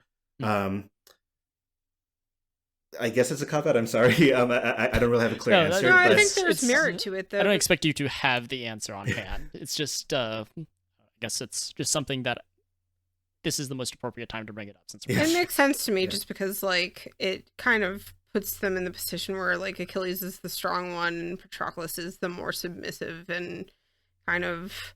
Which is really interesting. Yeah, which is really interesting because even the Greeks kind of had their doubts about that characterization of the relationship. So typically, Patroclus is older than Achilles. According to a lot of our sources, yeah, Patroclus is actually older than Achilles. Nestor says it, I think, explicitly when they're in a conversation. Right, and there are actually later authors that have arguments about this in their works. I think Plato, I can't remember in which work, talks about, well, clearly Homer was wrong because Achilles had to be older than Patroclus because Achilles was that much stronger or something like that. This also delves into the question about a sexual relationship. One of the primary same-sex relationships among men in the ancient Greek context was a system called pederasty, wherein an older man and a younger man would have a mutually beneficial relationship. Typically, the older man would give the younger man social connections and a lot of power in society, and the younger man would actually provide sexual favors to the older man. So that also has to do with. I hope you gave the content warning at the beginning of this episode we too. Sure did. Absolutely. Okay, good. The older man is typically called an erostes, and the younger man is typically called an eromenos. And the eromenos, the younger man, tends to play the passive role in sex, and the erostes tends to play the active role in sex. And that association of active, manly, virile, powerful, good, gets mapped onto characters like Achilles. That is the foremost warrior of the Greeks. Obviously, he must be the erostes. He must be the older one in this relationship between the two of them.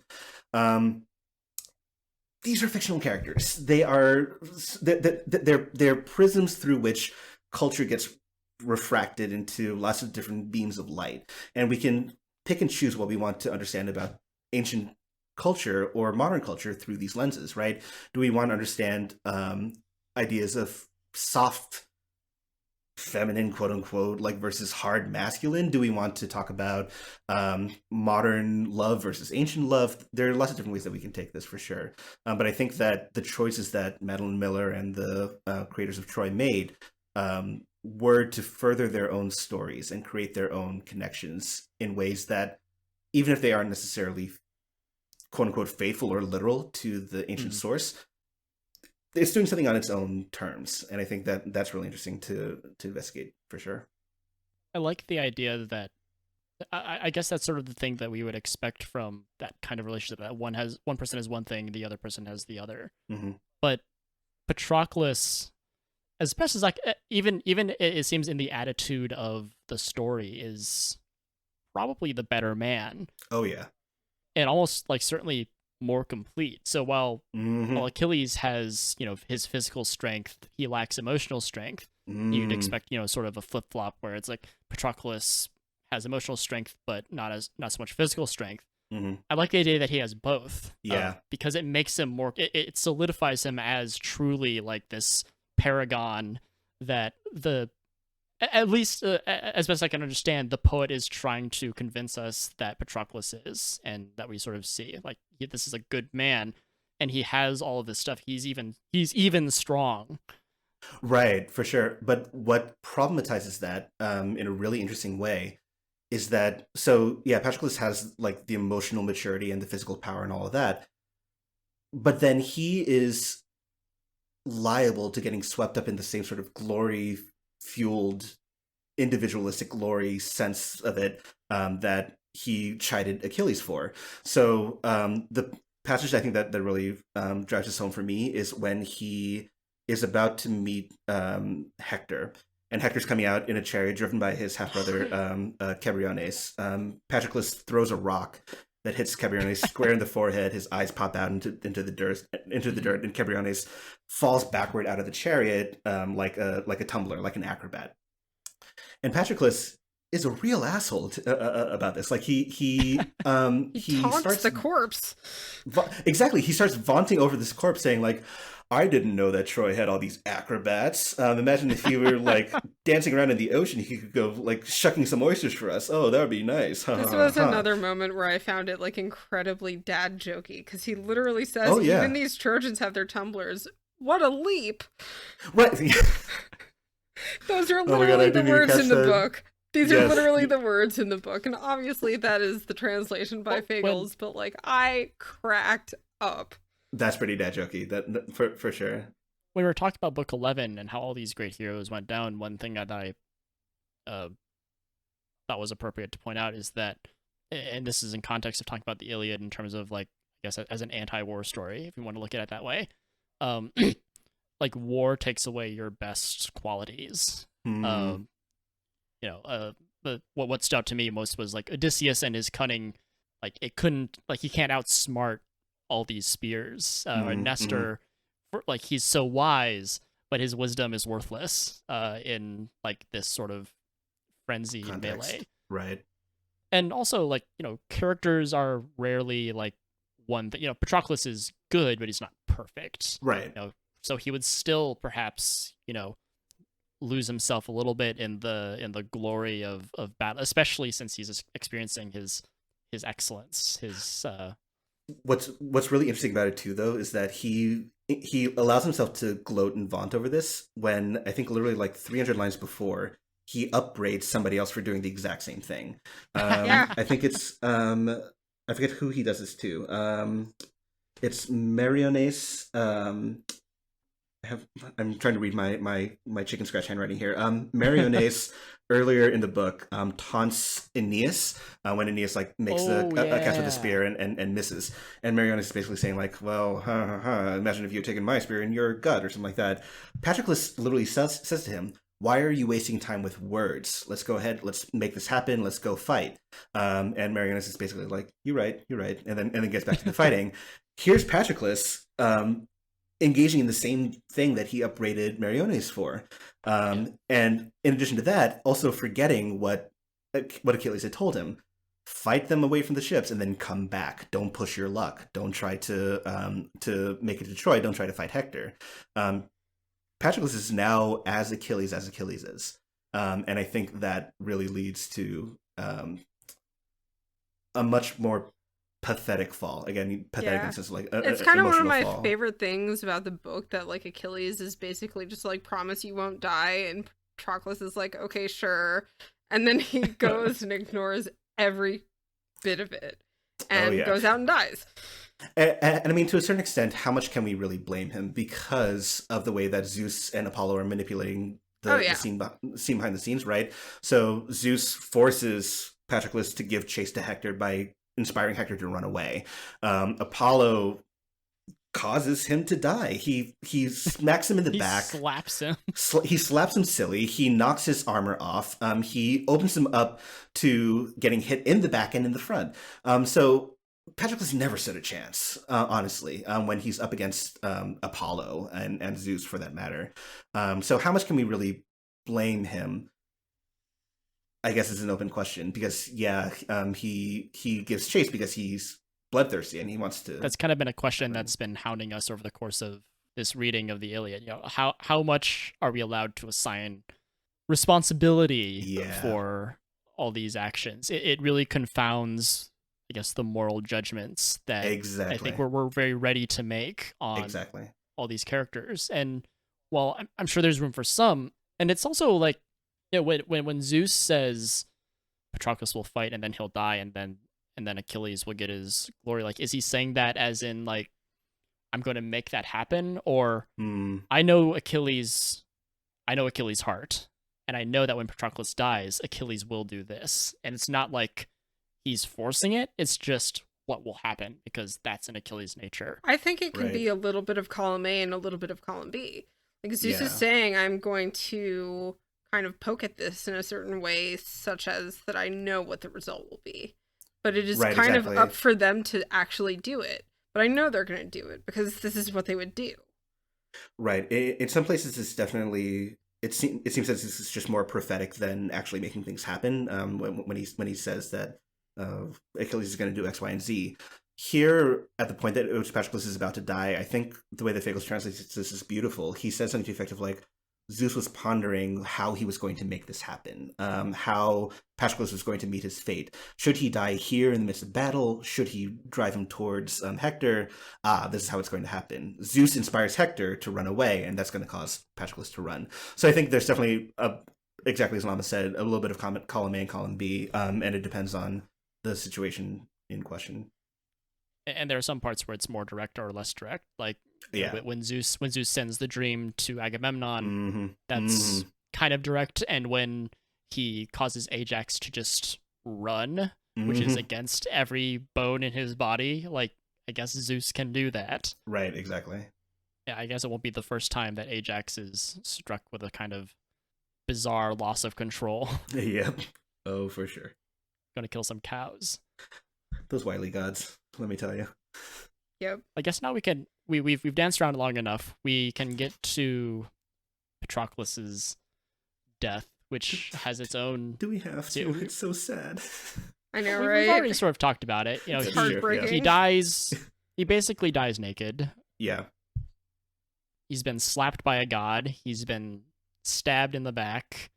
And he's been stabbed in the front, which, again, as he rightly points out, is not a terribly glorious kill for Hector. He's exactly. Like, you were just kind of there to get the last blow, whatever. Yeah. It's so... It's almost anticlimactic. Hector waiting, watching the great-hearted Patroclus trying to stagger free, seeing him wounded there with the sharp bronze, came rushing into him right across the lines and rammed his spear shaft home. Like, that's not a very glorious kill at all, no. It's not even a glorious battle. Like, we've had a lot of cool little duels, Hector and Ajax, and we'll get, Hector and Achilles. I'm sure there've been a couple more, a few more exchanges between heroes. But among them, this is the least heart-pounding, action-y sort of thing. It's just he gets slapped and he falls over, and then he gets stabbed and then he falls over, and then he gets Hector finishes him off. Yeah. And Patroclus himself says this. He's like, you're just one out of three reasons why I'm dead right now. First is Apollo and fate. Second is Euphorbus hitting me in the back, and third is you. So I think it's also especially like juxtaposed with what Hector says to him, which is kind of like, yeah, oh, not even Achilles can save you now. Like, you thought you could just come here and do this, and I'm killing you. And he comes back to Hector, and he's just like, yeah, of course Achilles can't save me now. The gods are obviously fucking with me, and that's why exactly. I'm dying, not because you did anything special. Like, did you see what happened? My armor literally flew off of me. Right, exactly. In exactly. so many words, you know? Right. Can I say that passage is probably where Homer is at his least subtle? Particularly the part where Hector is like, "Oh, I'll bet Achilles told you to keep fighting and never stop." Yeah, you idiot! You followed his orders. How did you know? Right. It's obviously some like of that wonderful irony that the Greeks love, exactly. but it's like so obvious. It's like very ham-handed.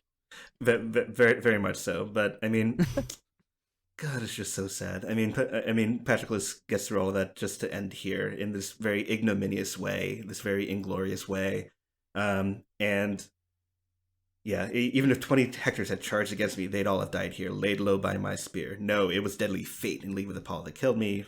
Euphorbus second, and you came third. Yeah. So what gives me goosebumps here actually is the last thing that Patroclus says as he dies, which is, already I see them looming up beside you, death and the strong force of fate to bring you down at the hands of, I don't know how to pronounce that name, Aeacus. Thank you. Great royal son Achilles. And that like gives me absolute goosebumps, because as he is like being pulled down by these very like spirits, he's telling Hector that he can see them coming for him too. I would crap myself. If you'll allow me to get a little bit grammar nerd on you for a second here, the way that this is phrased in the Greek, alatoide anki parestekin thanatos kai mora kratei, death and powerful fate are already standing right next to you. The verb is in what's called the perfect tense, that indicates that something started in the past and is still happening right now. It's often the tense of the verb that we use for things like he died. He died in the past, he's still dead right now. So they've been standing right next to you all along, and they're about to strike. Death is about to come for you right now through the use of this perfect tense verb. It's so cool. I think that gives me even more goosebumpy, because it's just like, exactly. Holy crap, you know? Exactly. But it's also just like, Patroclus obviously hasn't been watching Hector and seeing this the entire time, but as he's being pulled down to death, he's seeing this. That just like, oh, I love it. I love it so much. I don't know what else to say about it aside from, God, I love that one particular line so much. I think now is a decent opportunity to point out the mirroring, the repeated images, lines. There's a wonderful reading of these lines by Logan Cunningham, voice actor for Supergiant Games. It's actually on YouTube. Not these lines in particular, but what is said, or rather how Patroclus's death is described, is echoed exactly, if I understand correctly, in Book 22 when Hector dies. It's described in the exact same way. And it even comes with like a bonus of the person who's dying predicting the death of their killer. Exactly. Yeah. I mean, the way that, so I think I've talked about this in previous tags. I like to think of the Iliad and the Odyssey as modular works, wherein you can sort of like take a unit, take another unit, where we're talking about one person, then another. We can also talk about groups of lines as well. And the way that these three lines show up in Greek is the exact same here in book 16 and in book 22 as well. The exact same words, in fact, because there's no specific indication of, Patroclus is the subject of this and Hector's the subject of that. So the exact same Greek shows up in these three lines and in the three lines in book 22. And when you see a repetition like that, the first question you should ask is, okay, what's the difference between these two scenes? Why are we repeating these lines? What new context do we have in this repetition? how does that affect our understanding of the story? What connects Patroclus and Hector together? They are the exact things that are going to help us understand Achilles' wrath, Achilles' Manus, how his wrath changes from going against Agamemnon to against Hector, and towards getting us towards the end of this epic. So I think the connection here is so cool. It's so powerful. If you'll allow me to reach like all the way back to the start of the Iliad, Yeah. I guess this has made me think. Achilles is doomed, right? Right. As stated by the poet in the proem, and these sort of death lines and speeches are all given by people who have worn Achilles' armor. I don't know. Oh, I love that. We're going through these images of Achilles before we get to the real thing. I also think the mirroring between this and book 22 is even more like poignant with what Hector says to Patroclus as he dies. Right after what I just read. Why, Patroclus, why prophesy my doom, my sudden death? Who knows? Achilles, the son of sleek-haired Thetis, may outrace me, struck by my spear first, and gasp away his life. And of course, we all know that this is not true. Hector gonna die. He sure is. And the death of Hector in book 22 is, when you compare it against what happens to Patroclus, it's just so different but the same at the same time. I mean, the way that the gods intervene, the way that Hector is basically stripped and vulnerable at the end. Like, there are so many different ways to mirror Hector and Patroclus besides the literal mirroring of the Greek. I think it's just a really neat connection here for sure. Yeah, it's something I've noted a few times is kind of when we have these mirroring episodes, it tends to evolve in some way the later you get on in the epic. So like there will be mirroring, but there's always something about it that makes it slightly different, that evolves your idea of what happened before with what is happening now. Even though it's the same, it has come a little way since then. What's really cool, though, is that the mirroring with this scene in particular, I think, extends a little bit further as well, not in literal Greek, but or the translation for that matter, but in terms of the structure of it. We have a death that gets followed by a direct speech. So Hector vaunts over Patroclus' body and says, why do you prophesy my doom, blah, blah, blah. Achilles is going to speak over Hector's body as well. After these mirrored lines in book 22, but in the same way that Hector talks about his own fate in these lines, Achilles is going to say the same thing. Basically, when it's my turn to die, then I'm going to die. Whatever you say, Hector, I'll meet it when it comes to me. So yeah, just the way that these scenes interact with one another, it's so cool. I love it. Yep, I love this book so much. Are there any last observations, points that we didn't get to that we want to cover real quick before we close out? I just love this book. I just said that, and I'm glad you said it it's too. It's a good book. Yeah. God damn. There's just so much here. What a great book. It's a marvel that, because before I'd reread book 16 today, I was like, man, like, Homer is really just trying to get us to love Patroclus so that he can take him away from us. Oh yeah. I'm not buying that. Whatever. And then I read book 16. I'm like, damn it, he did it. He did it. Got he succeeded. Me again. Because we know so little about Patroclus, right. And we have very little context for him, and as we just discussed, like his relationship with Achilles. But somehow, I don't know if I'm a fool and I'm like like my head canon is working its way into the real canon or whatever, but it works. It works every time. It nails it, and I don't know why. Like sure. The same sort of thing with Sarpedon. Like, I don't know who Sarpedon is. I barely do. But that image of like using him and his body and the way that all that stuff happens around him was also very evocative. And I don't know who Sarpedon is. I barely know who Patroclus is, aside from a few scenes, but it's effective. Right. I mean, and it's just really interesting. I mean, you can look at this book in isolation, or you can look at it as the continuation of what we saw in book 11 and book 9 and other parts of the epic as well. If you were to isolate book 16 and just call it the tragedy of Patroclus, like that in and of itself, I think would be worth publication in and of itself, right? Because we're talking about the meteoric ascent of this secondhand guy to becoming the chief warrior who then gets struck down in his prime. Like, there's so many different ways that we can read this, and ways that we can connect it to other episodes and little vignettes. It's just an intricately woven web where every strand is as important as the one next to it. And I think that it's just so cool. I love the Iliad. It's so great.